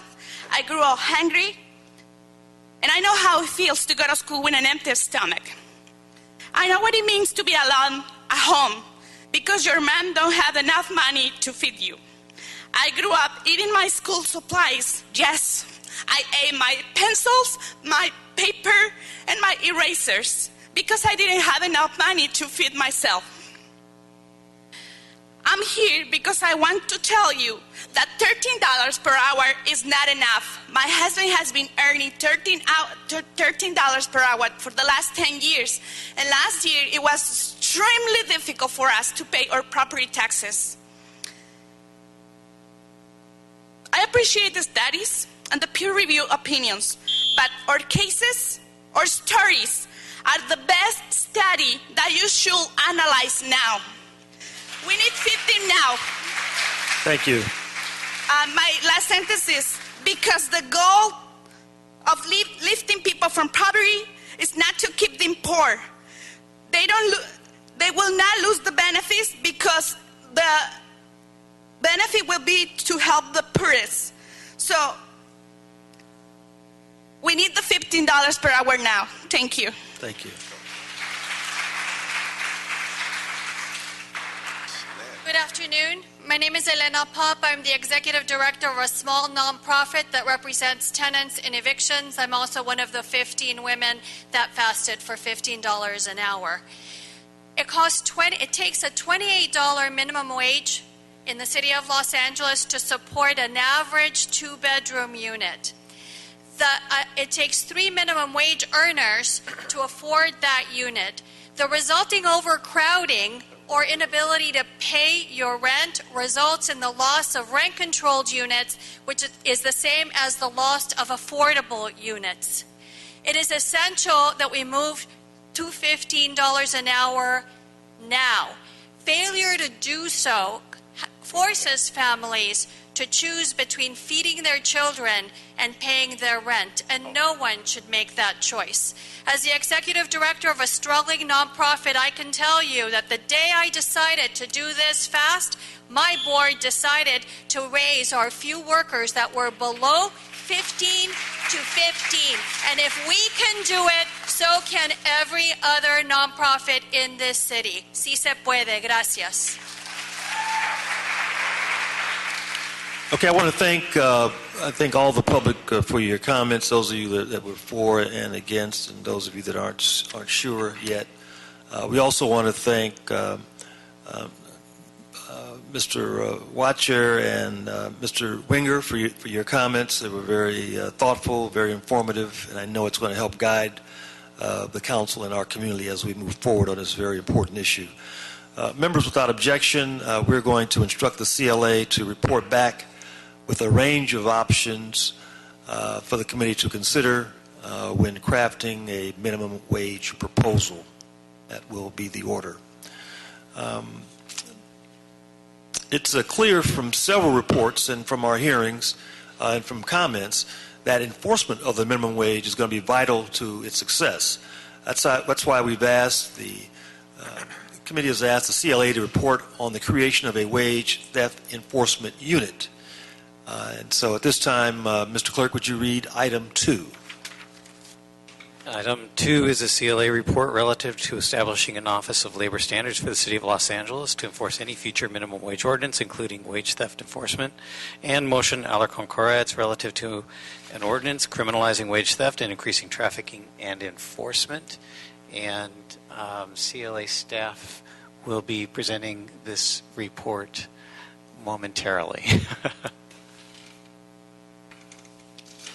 Okay, we're going to ask the CLA to come forward. I think, Mr. Cedillo, do you have a comment you'd like to make at this time? Yeah, sure. You may do so. Thank you, Mr. Chair. Colleagues and people in the audience, this is so obvious it almost doesn't need stating, but stealing wages from working men and women is just wrong. And it's disgraceful, and the end begins today. let me say to you that as we spend our time trying to get the right calibration of how we raise the wages of working men and women, begin to build the bridge between wealth and poverty, and make sure that we continue to build our economy, the last thing that we can tolerate is wage theft. That is not a strategy to accomplish those goals. And so we're here today to talk about how we do that. We heard very clearly from the leader of the County Federation of Labor, we must put resources to match our values, and we do that, or we're going to ask for that. And we should pay attention to the circumstances and the challenges that impact people who have to bring these challenges. They should be local, they should be familiar, they should be authentic, organic. And so we should work with community groups, nonprofits, organized labor, to help work with us as part of this infrastructure. You heard an earlier discussion about how we evaluate these programs when we raise wages. There is a community out there of people who have this interest in being vigilant over the working men and women of the city, and we should engage them to join us in this effort. That's why today we are introducing this motion to ensure that the city has those adequate protections, and we must seek additional enforcement measures. And that means, Mr. Chairman and Mr. President, that we're going to create our own labor standards office. We should be proud of that. Something of that nature to make sure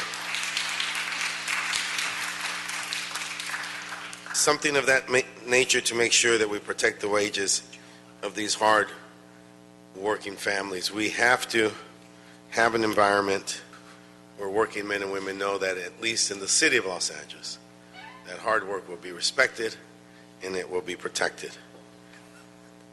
It is a competitive disadvantage to the majority and the many companies who do follow the law. And the fact of the matter is, most do comply with the law and pay their taxes, pay their benefits, and do all the things that they can, because that's a good business model.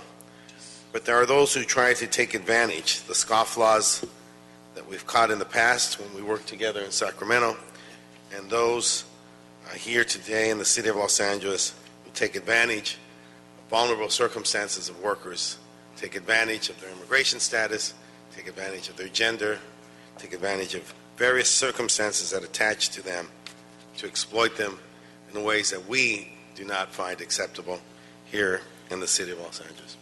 Thank you, Mr. President. Thank you, Mr. Chairman. Thank you.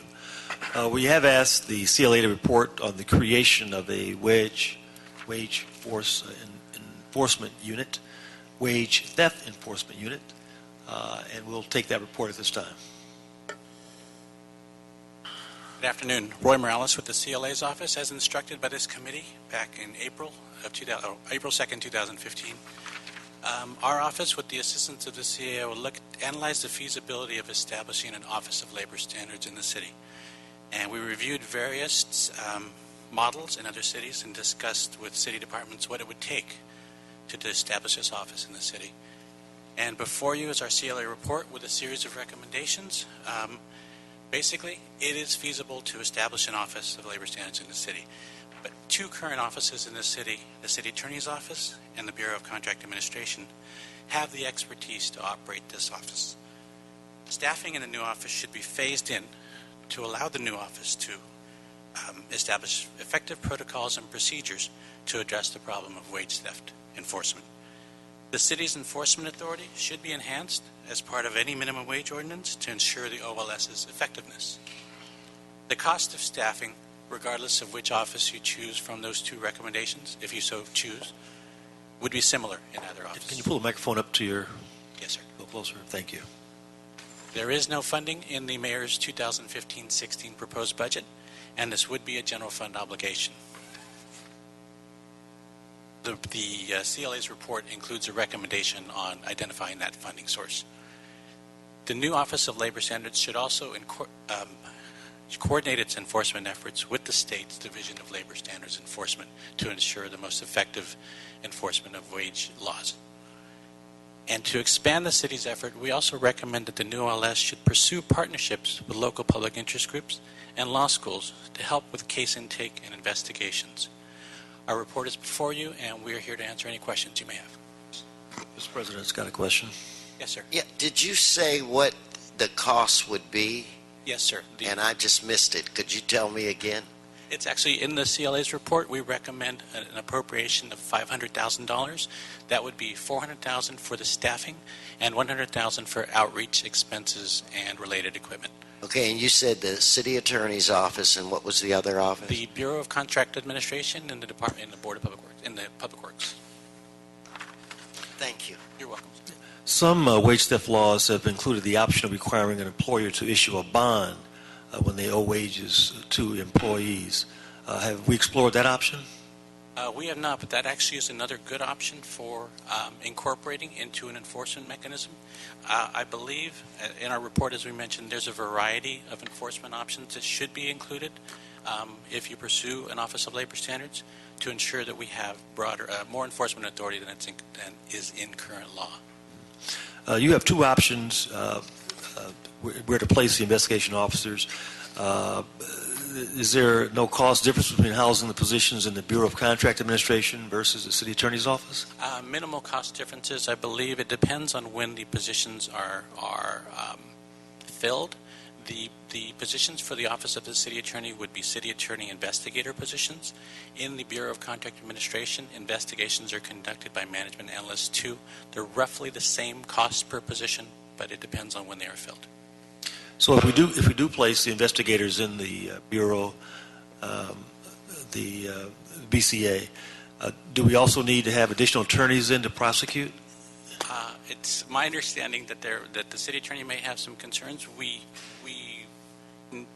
went off of a release from the city attorney's office on a recent that we mentioned on a recent lawsuit that they filed against a major employer, where the office stated that they do have a hotline for currently issuing or filing complaints about wage theft, and they also specified the 4 attorneys that were working on that particular lawsuit. So it depends on what the workload is, and that is really the big unknown with this particular program. We do not know how many cases will come into the city, and of the cases that come into the city, how many will move forward to litigation. Members? Yeah, I have a question.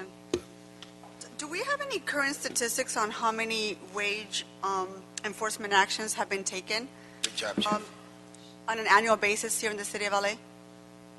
No, we do not. You don't have, and the reason I asked that question is I want to determine whether we have the adequate administrative fines to be able to support the department. And what I don't want to see is create the illusion that we're actually going to enforce wage theft in the city of LA. San Francisco is 1/5 the size of Los Angeles. Seattle is 1/8 the size of Los Angeles. They both have San Francisco has 19 positions dedicated to their department on labor standards and enforcement, and 5 of those 19 are exclusively for the enforcement piece.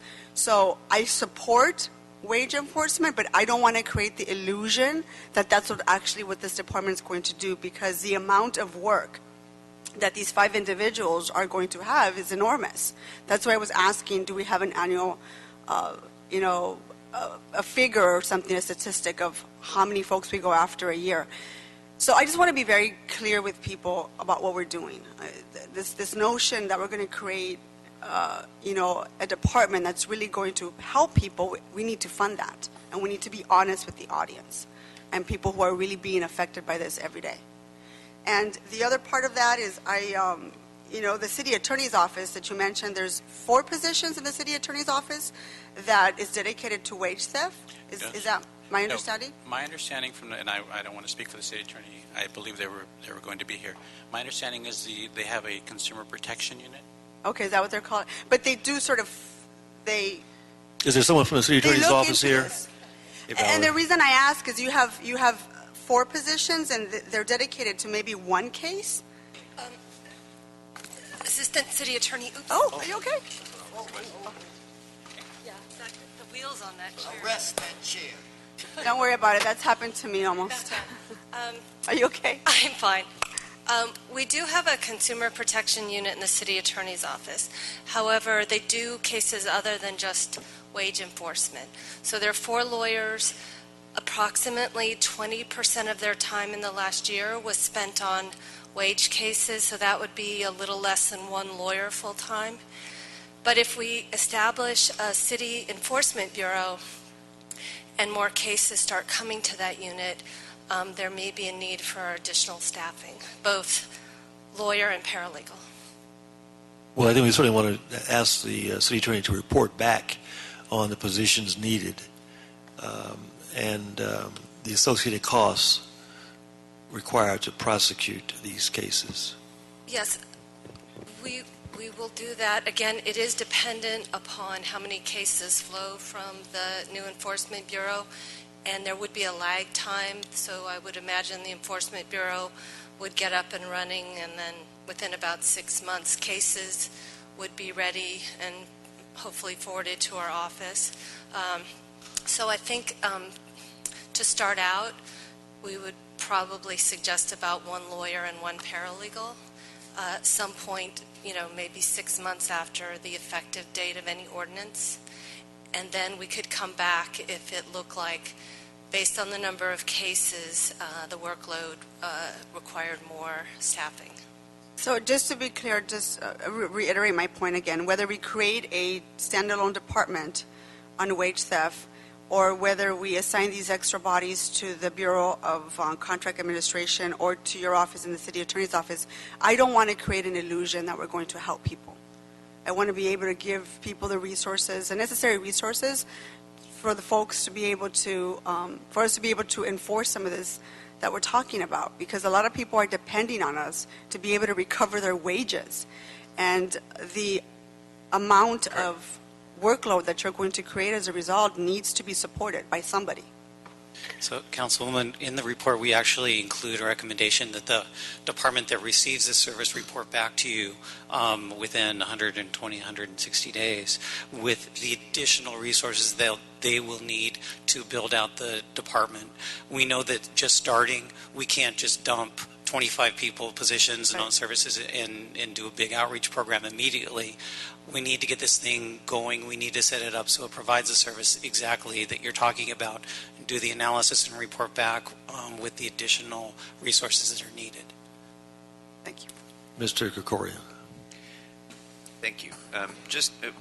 Valerie, don't run off just yet. I just might touch on your office too. First of all, this issue, all the workload issues, the budgeting issues will all have to be considered in budget and finance. We'll have a much longer discussion about this, but I think the short comment I wanted to make in response to Ms. Martinez's question is that right now, wage enforcement is the responsibility of the state of California, not the city of Los Angeles. But if we increase the minimum wage in Los Angeles, there will be no one else other than the city to enforce that increase, right? The state agencies will not enforce a local minimum wage. Is that right? That's correct. So Wait, is that right or not? Or do we know? Well, your understanding may be different than my understanding. What's your understanding from the city attorney's office? What's the understanding? And again, this is just based on informal discussions with the State Labor Commission employees, that they do, for cities that have a higher minimum wage without an enforcement bureau, that they would enforce those wages, whatever wages are applicable. But we can coordinate. If that's the case, that's all to the good.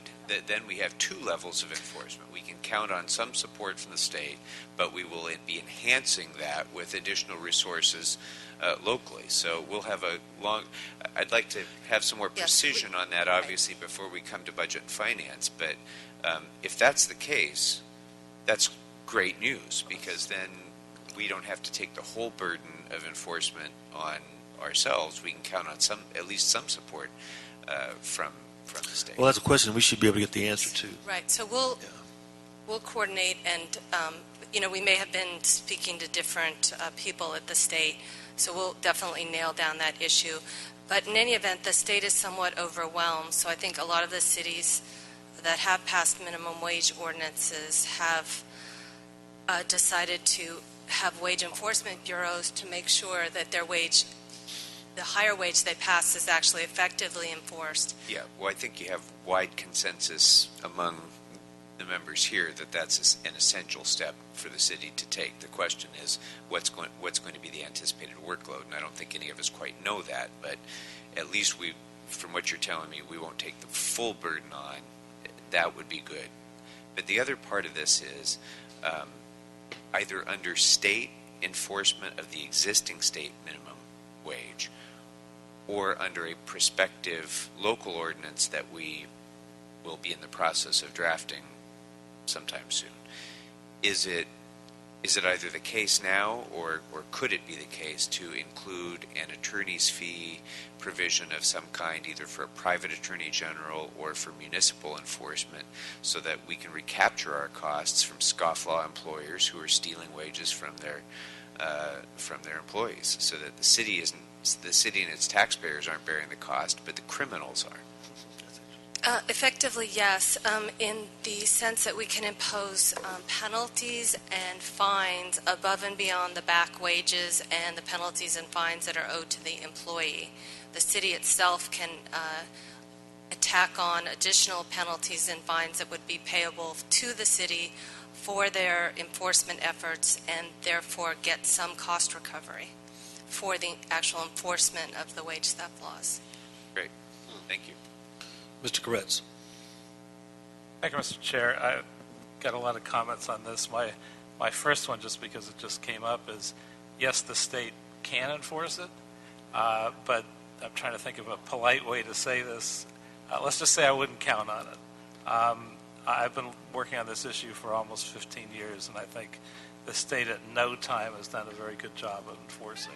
So I think it's not a coincidence that there are 8 cities in California that have raised their minimum wage in the last 10 years or so. They all set up their own enforcement.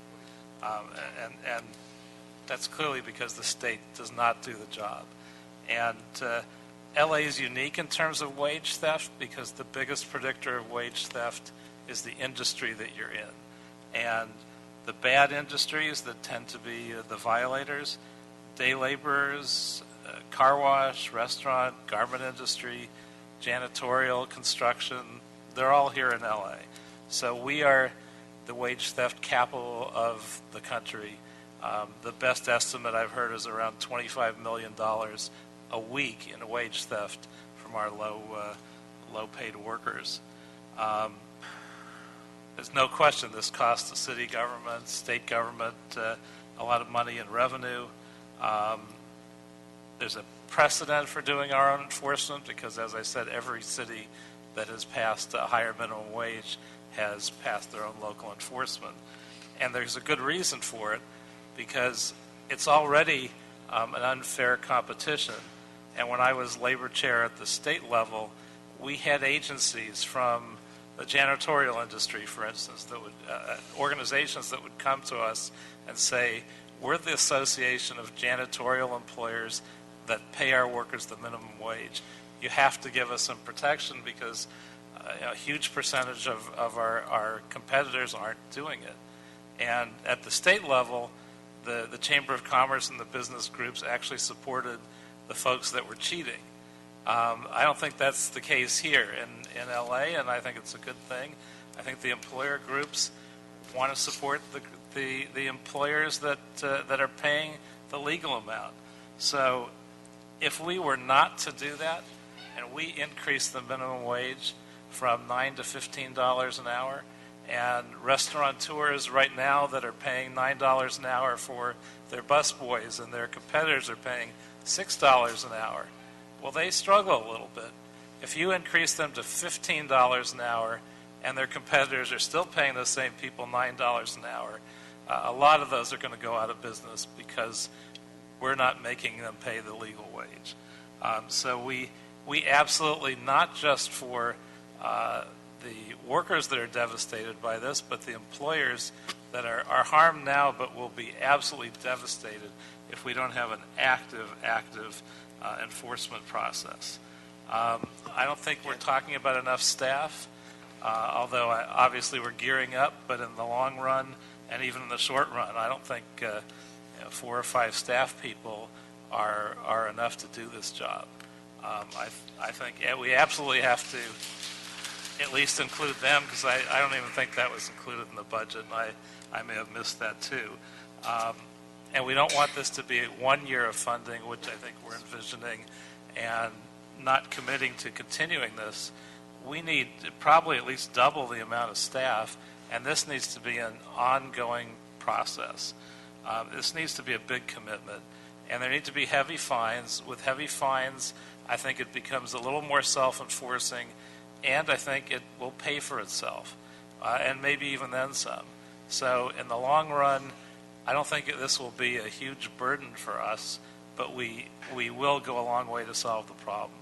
One of the things I proposed in the legislature, which Gray Davis was close to agreeing to some form of, and then got recalled, so Arnold Schwarzenegger was not quite as sympathetic, was that after a period of time, well, let me go back.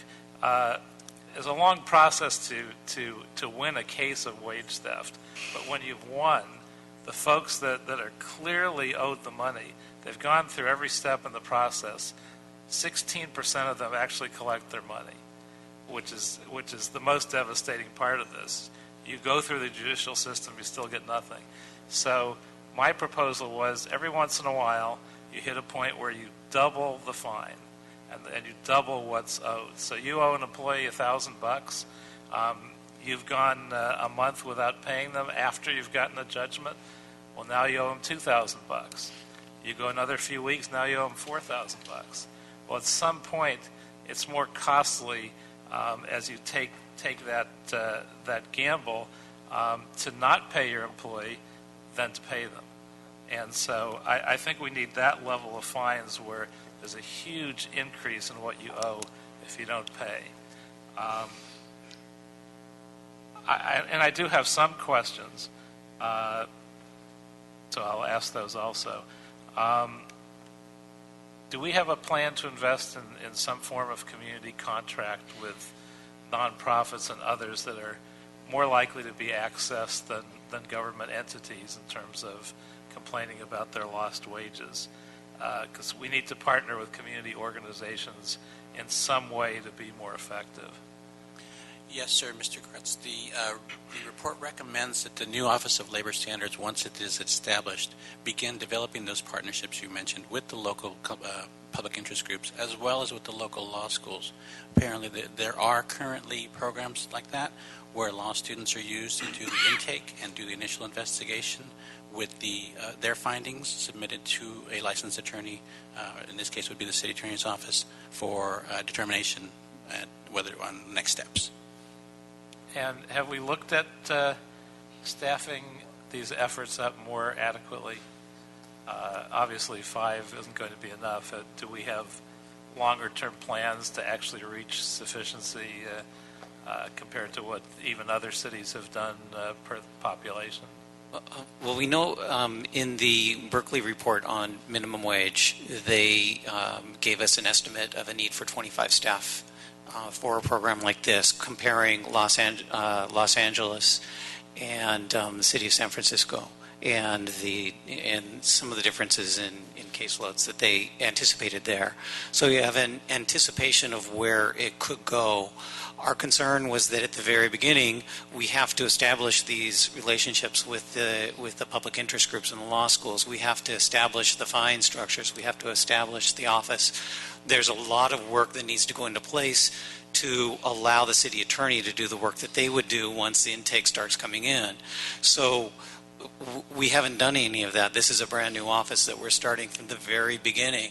And to bring in too many people too soon would probably create some problems. So you want an effective program, and our recommendation is to start small and go to the place where we need to go, coming back with instructions, as we said, to that department to come back with their needed resources.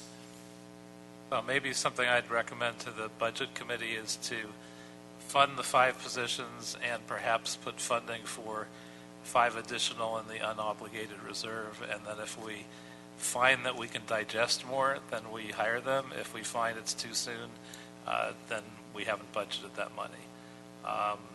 That's probably what I'd suggest, because I think we do want to ramp up as quickly as possible, because this is really a dramatic need that's gone on for way too long, and will be much more dramatic as we start to increase the wages.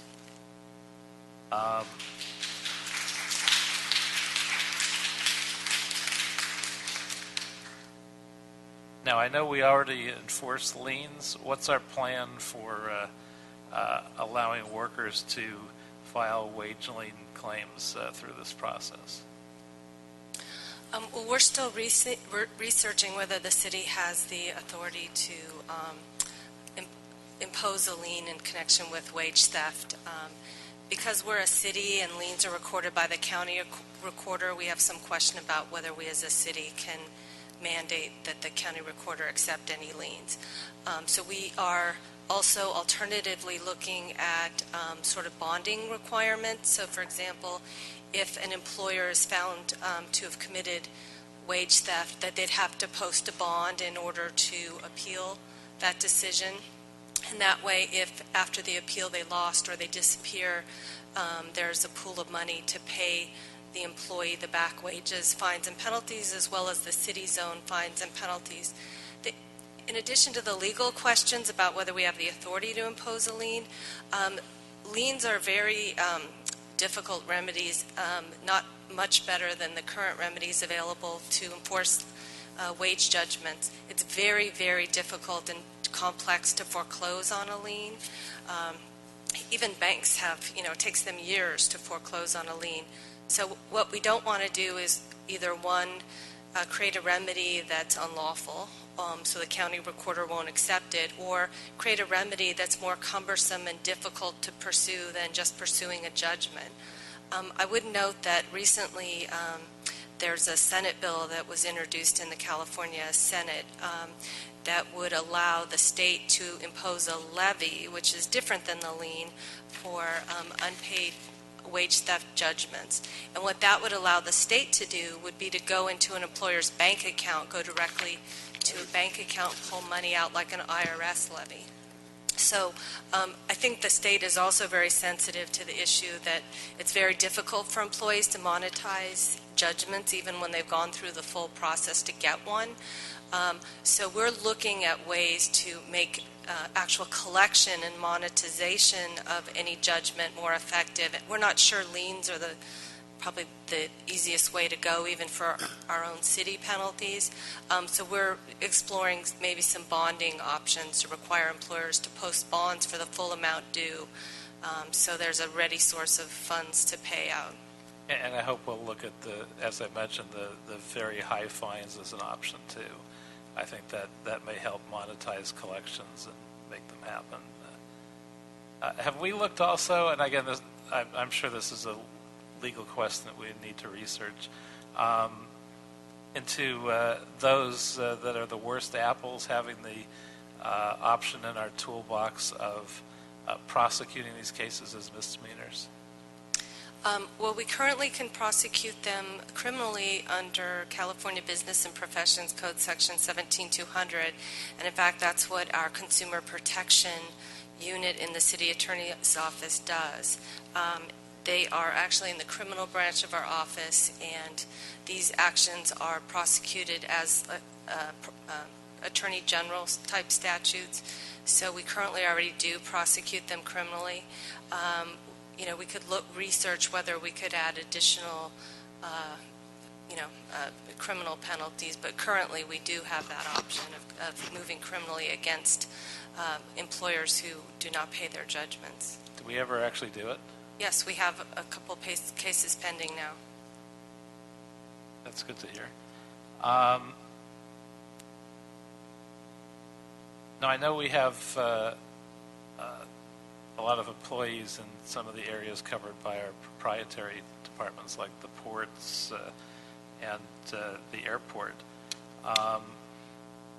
What about the employers that work in those arenas? Have we ever focused on those? At the airport, we have BCA has an airport division within their contract compliance office. And so, yes, they do focus on airport employers. A lot of the other industries that relate to the port are represented by collective bargaining agreements, like at the port and the DWP. So we just haven't seen the same sorts of issues at the harbor and DWP that we sometimes do at the airport. But we do have active investigations, audits, and review of certain airport employees. And one last question in terms of how we set this up. I know we're trying to link the minimum wage and wage theft so that wage theft doesn't get left behind, because obviously if we pass minimum wage as a more front burner, sexy issue, but we don't have enforcement, there are all kinds of problems that we've already mentioned. If we pass these together and we are sued over the minimum wage issue, is there a way to write this so that the two issues can be decoupled and wage theft steps can move forward? We could draft them as two separate ordinances, or we can include them in one ordinance and provide for a severability clause, which would allow a court, if necessary, to strike one or more provisions of the ordinance and leave the rest intact. Those aren't silver bullets, those severability clauses. The court will still look to see if the invalid provision was integral to the rest of the ordinance in deciding whether the rest of the ordinance survives.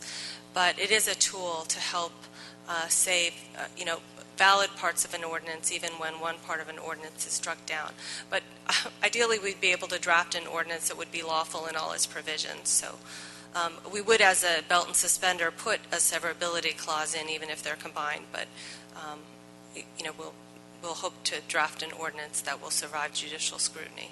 I'll ask you to look at that as we move forward, because we might ultimately win, but we could be held up for a couple of years, and I don't think we'd want wage theft to be held up for a couple of years. So whatever way best to approach that, so we don't slow down, because it's already a problem. It will only get worse if we don't address it when we increase it, but if you're talking about $25 million a week, this is a huge problem. So, well, it seems that the wage theft is occurring even without a city minimum wage. Exactly. So it may be that they can be two separate ordinances.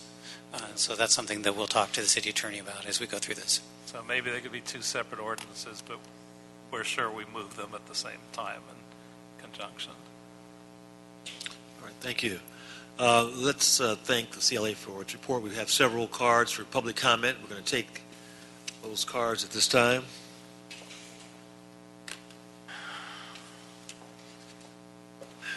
Rabbi Jonathan Klein, Jay Shin, Tia Kunus, Catherine Herrera, David Huerta, Loretta Stevens. Please come forward.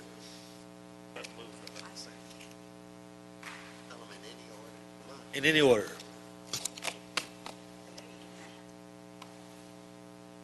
Hi, my name is Jay Shin, and I am a full-time wage judgment enforcement lawyer with the Wage Justice Center, a nonprofit law office. And my years of collection work for low-wage workers, my conclusion is that wage judgments definitely don't enforce themselves, and they require an enforcement bureau and the powers of the lien. The CLA report itself shows that liens work well for collecting delinquent business taxes, and so the efficiency and legality should not be an issue. And the statistics, the UCLA statistics, as Councilman Courts has shown, is the collection rate is only about 16%. But with San Francisco's OLSC, the collection rate is 90%. And Wisconsin, which does have a wage lien, the collection rate is over 80%. And so liens and enforcement bureaus do work. Thank you.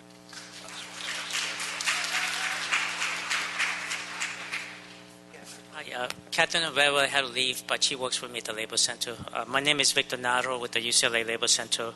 Enforcing labor standards is just as important as raising the minimum wage.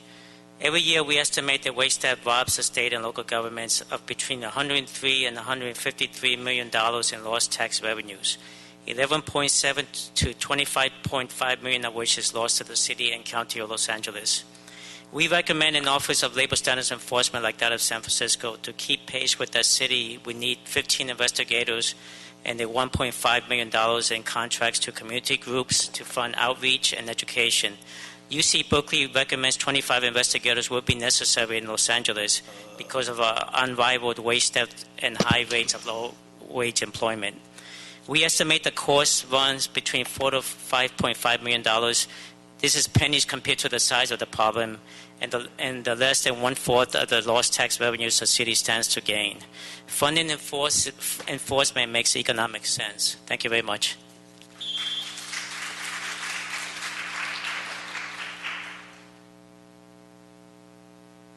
Good afternoon. My name is Tia Kuntz. I'm the Legal and Policy Research Manager at the UCLA Labor Center, here again to talk to you about enforcement. We were very gratified to read the CLA report that recommends an Office of Labor Standards Enforcement. I'm here to recommend funding options to scale up the enforcement that this city really deserves. We estimate, as my colleague Victor has said, that the cost for a well-staffed Office of Labor Standards Enforcement within the BCA to be between $4 and $5.5 million, far greater than the $500,000 recommended in the CLA. We know that that's a big investment, and while some of that will be recovered through administrative fees and fines, and while that's much less than the tax revenue the city stands to bring in, we recommend, one, increased funding from the city's proprietary departments who currently fund the BCA to enforce our city's living wage laws. Two, contributions from the county, which will likewise benefit from enforcement. Three, work share agreements with the EEOC to investigate discrimination claims. Four, a modest fee for enforcement paid by employers. Five, that the city's restitution funds maintained by the city attorney, which can be used for enforcement of unfair business competition, go toward enforcement. And finally, fees and fines assessed to violators. Funding enforcement makes economic sense, and we hope to help the city find ways to make this very serious investment. Thank you. Thank you. Good afternoon, council members. And thank you, Gil, for showing the leadership on such an important issue, and as well, Councilman Koretz, for your strong leadership on this issue for working people. My name is David Huerta. I'm president of SCI United Service Workers West. We appreciate the work that has been put in the CLA's office by preparing today's report. We do want to direct your attention to the issue of license cancellation. The report does not mention canceling permits to operate in the city's proprietary departments, LAX, the Port of LA, and DWP. Believe it or not, the contractors of service contracts with the city of LA are also guilty of stealing workers' wages, contributing to the $26 million stolen weekly and the $1.5 billion stolen annually from workers' wages in the city of LA, making, as we have heard, making LA the wage theft capital of the United States, a title none of us should be proud of. The proprietary departments issue licenses to contracts that operate in city property, and those contractors should be held to a higher standard. No contractor that is stealing wages from their employees should continue to operate in these powerful economic engines. Please include the cancellation of all city permits and those issued by proprietary departments as policy tools for collection. As Councilman Martinez said, you can't have an illusion of enforcement. We have real enforcement in Los Angeles. Thank you. Thank you. Good afternoon. Loretta Stevens, LA Black Workers Center. I want to start with Black Jobs Matter. Any definition of wage theft must also include racial discrimination in the hiring of workers and exclusion from jobs and equal opportunity because of the color of your skin. Today, there's 18% black unemployment in LA County, almost three times higher than white unemployment. The exclusion of black workers and exploitation of immigrant workers go hand in hand in undermining our communities. It is not rocket science that policymakers and elected officials like yourself will never get close to a real equity agenda in LA. Real equity in LA. You'll only have an agenda unless there's some needed proactive policy changes that are put into effect. We support a well-funded labor standards and enforcement office, and we need a commitment from all of you to protect the rights of all workers and address the black job crisis. Message from the black community: do you see me now? Invisible no more. Black jobs matter. Please address this issue with wage theft enforcement. Thank you. Thank you.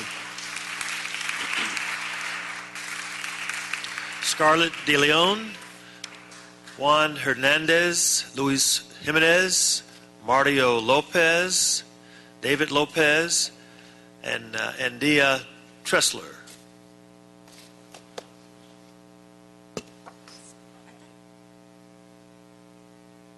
Good afternoon, council members. My name is Luis Jimenez. I am a member of Rock LA. I've been a restaurant worker for over 13 years. I genuinely enjoy doing my job. I don't have a 401k, I don't have a retirement, I don't have savings, and I don't get vacation pay. Wage theft in restaurants is so common that in over a 3-year period, my former employee stole over $50,000 in tips alone. He also didn't pay us minimum wage. Instead of $8, he would pay us $7. Me and a coworker reported this to the labor board, and now he's suing us. It's hard to speak up against wage theft when the owners have all the power. You come in, you're desperate for work, and the owners know that. They take full advantage of it, and the attitude is, if you don't like it, there's the door. And in their mind, they also justify this with, oh, we're providing you with a job. Just because you provide me with a job does not give you the right to shortchange your employees. Serving is a hard, backbreaking job, and the city needs to protect all of its workers. Everyone deserves to feel good about where they work. Thank you. Thank you.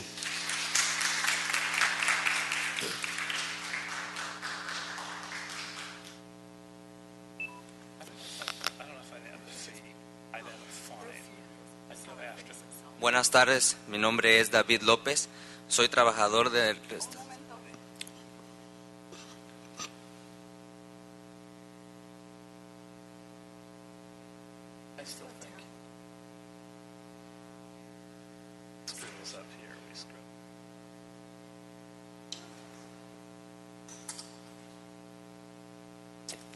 Buenas tardes, mi nombre es David López, soy trabajador de restaurante. En este momento estoy luchando para recibir mi salario después de haber sido despedido por haberme lastimado. Good afternoon, my name is David Lopez. I'm a restaurant employee, and at this moment I'm struggling to receive my wages after being laid off because I got hurt on the job. Mi caso consiste en tiempo extra que no se me pagaba, no me daban descansos de 15 minutos ni almuerzo. Me pagaban $440 por 5 días a la semana, trabajando hasta 17 horas. My case includes overtime that was never paid. We didn't get our 15-minute break nor lunch break. They would pay me $440 for 5 days a week, working up to 17 hours a day. Les comparto mi historia por mí y mis compañeros que no tienen la oportunidad de estar aquí. Necesitamos que esta ordenanza pase y así aseguramos que estas injusticias no vuelvan a suceder. I share my story about me and my other co-workers are not able to be here today. We need this ordinance to be approved, and this will make sure that this type of injustices stop happening. Muchas gracias.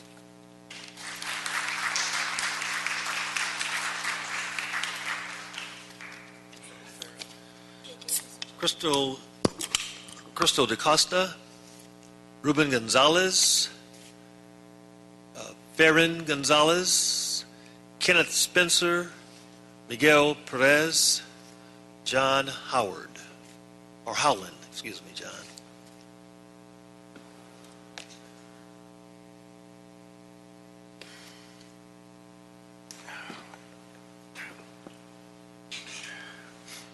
Good afternoon, council members. Chairman. My name is Crystal DaCosta. I am speaking on behalf of the Beverly Hills Greater Los Angeles Association of Realtors. I have a letter I'm the chair of Public Policy Committee, at our association, and I have a letter from our vice chair, and in part reads, realtors are concerned with this issue. Actually, I'm speaking in opposition of the proposal, and the reason is because more regulations make it harder on us to do business, especially small businesses, which we all are as realtors, which is truly the heart and soul of this city. As small business owners, we have an enormous amount of paperwork that needs to be maintained, and the cost of maintaining all the records, as it always falls on us, the burden of proof, which is a reversal. The burden of proof shouldn't be on the owners. So we oppose this proposal, and we would ask to be a part of any work group you have to come to a solution that works for all of us. Thank you. Thank you.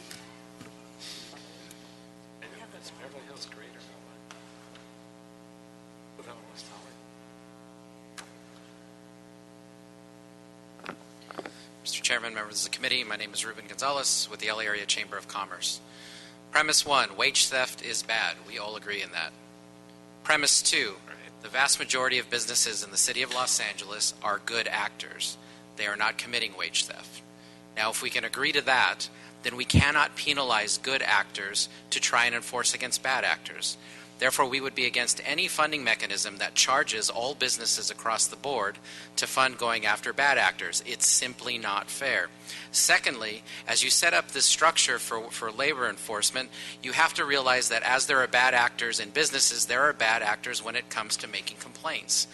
You've heard about ADA trolls, lawyers that go around and use ADA laws to try and basically blackmail money out of small business. If you pass the wrong sort of labor functions, you will have wage trolls. You will have attorneys and you will have organizations that use these rules to try and put pressure to get money and other things out of businesses. I would agree with the last speaker that there should be actually a working group of all stakeholders involved to set up a structure that can make sense and get us to what we want without hurting those that are good corporate citizens. Thank you. Thank you.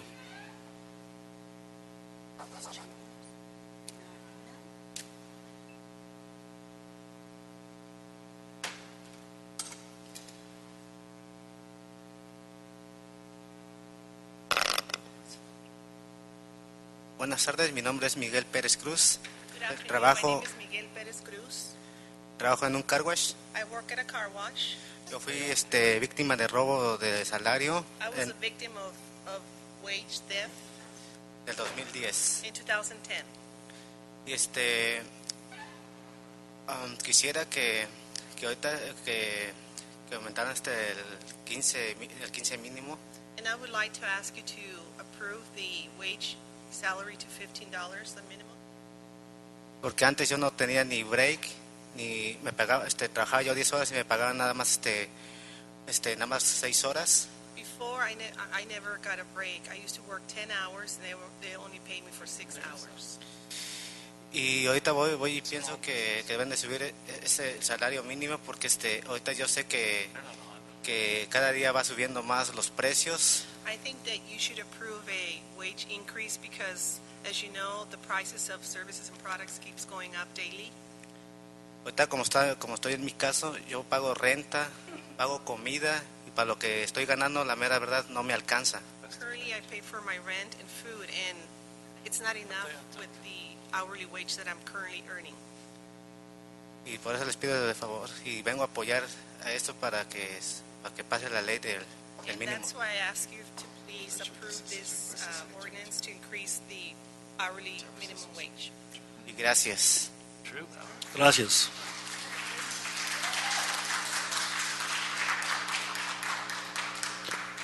Well, again, John Howland, CCA. CCA supports enforcing wage theft laws and holding those people accountable and those businesses accountable who steal from their employees. Wage theft is a crime. People who commit this crime should be punished. We encourage the city to enforce wage theft laws, and we ask that before creating a new bureaucracy, new enforcement actions, you work with representatives from the business community. We need to make sure that the people and companies who abide by the law are not unwittingly punished or forced to deal with new unwieldy regulations. Do not impose a new fee on businesses who follow the law and do the right thing. As you've heard, 99% of businesses in this city do the right thing and are left at a competitive disadvantage by these bad actors. Go after the bad guys. Please do not punish the good ones. Thank you. Hi, my name is Veronica Fedorovsky. I'm with the National Day Labor Organizing Network. Mario Lopez had to leave, so he left me his statement. Basically, we're representing the group of day labor who started this HOPE campaign 6 years ago. It's been way too long. We're really, really tired. We need enforcement right now for low-wage workers, and we need a well-funded bureau. We need to be able to recover those wages through liens. We need the revocations of permits for violators, and we also needed to make easier for prosecutors to be able to enforce the misdemeanor. We really need you. We really need your help, and we need it right now. Thank you. Thank you. That concludes our public comments. Members, any further comments? Mr. Cedillo? Yes, Mr. Chairman, everything that can be said has been said, right? Except not everyone has said it. Ms. Martinez, thank you for making sure that that this is a substantive work product and not illusory, as you indicated. And Mr. Koretz, congratulations on 16 years of work. This is your baby, and I applaud your efforts and your commitment. I have a request for the city attorney to draft an ordinance that would create a division of labor standards within the Bureau of Contract Administration, and that would include the following enforcement mechanisms modeled or thought of or in comparison to the San Francisco Labor Standards Division, and consistent with all other city wage policies, to include administrative fines per employee per day, wages not paid, and to be paid out to the victim of wage theft, in addition to a separate fee to be paid out to the city to compensate the city for the cost of investigation and remedying a violation. Administrative penalties, including late payment penalties, administrative appeal process, liens against the business property for amounts due to the employee and or the city, private rights of action, revocation of city permits, and protections against retaliation. I also want to request the city attorney to, and I think this is redundant, to look at the fee structure and to help the city or define how the city can recover its costs, reach full cost recovery. I want to instruct the CAO to begin with 5 positions, but note that if San Francisco has 25 and we're 4 times larger, it would arguably be at least a reasoned argument that we should be at 100 employees for enforcement in this city if we just look at those metrics. But I want to start with 5 resolution authorities so that we can get this up responsibly. I want to instruct the BCA to report back in 30 days with an implementation plan for the new Labor Standards Division, including resources necessary to implement the program, along with plans for the development of partnerships with local public interest groups and or legal entities, bar associations, law schools, etc., and report to us also to include basic public outreach plans as a component of this program. Okay, I will. Mr. Koretz. And if I could just add as a friendly amendment, my suggestion that we do the 5 authorities and we put an additional 5 in the UB in the possible case that we are able to move fast enough to make use of them. I think we'd want to be able to expand more quickly if we can, and if not, they're in the UB. I think that would be fine. I think our request includes that, but I'm happy to be more specific and nuanced. And I would also ask that we split up the ordinances in some ways so that the wage theft element, if the minimum wage is challenged, does not get left behind. Okay, Mr. Kretz, I think our language, and in designing this, I think our language is protected, and I think our phrases, which is why I added, and consistent with all other city wage policies, this request, so it fits within that framework. So I think, I appreciate your intent, but I think we've covered that. Okay, before we approve the CLA report as amended, we're going to take a comment from an individual whose card was misfiled, Nick Zigic. Thank you very much for giving me the opportunity. My name is Nick Zigic. I'm the chair, 2015 chair of the Los Angeles County Boards of Real Estate, which is a collaboration of real estate related organizations in Los Angeles County. LACBOR has a tremendous amount of concern about the proposed enforcement of what pertains to any lien on real estate property. LACBOR urges this committee to consider these issues. The employment agreement is between the individual workers and the company itself. Any property that is owned by anyone outside of the agreeing parties is not and should not be in possession of a lien. Attaching a lien prior to a judgment would be a complete departure from the current lien process used for mechanic liens and other opportunities. Allowing this action will create a tremendous amount of problems for any real estate transaction, and these liens filed without a judgment would need to be cleared prior to any transaction moving forward. The California state legislature considered a similar proposition in the last year's session and was turned down because of these objections. I would appreciate you taking this under consideration. Thank you. All right, thank you. Members, without objection, we're going to approve the CLA report as amended. We're going to send this to the Budget and Finance Committee for action.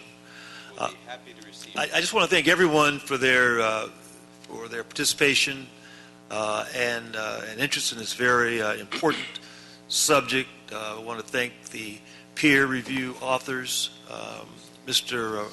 Watcher and Mr. Winger, for their comments. I want to thank the CLA for its fine work, as always. Mr. Clerk, is there any other business before us at this time? Mr. Chair, I just want to note that item number 1, the committee is continuing that pending the CLA report. Is that correct? That's correct. Okay, thank you. That concludes the committee's business. That clears the desk. Desk is clear, ladies and gentlemen. This meeting is adjourned. Thank you.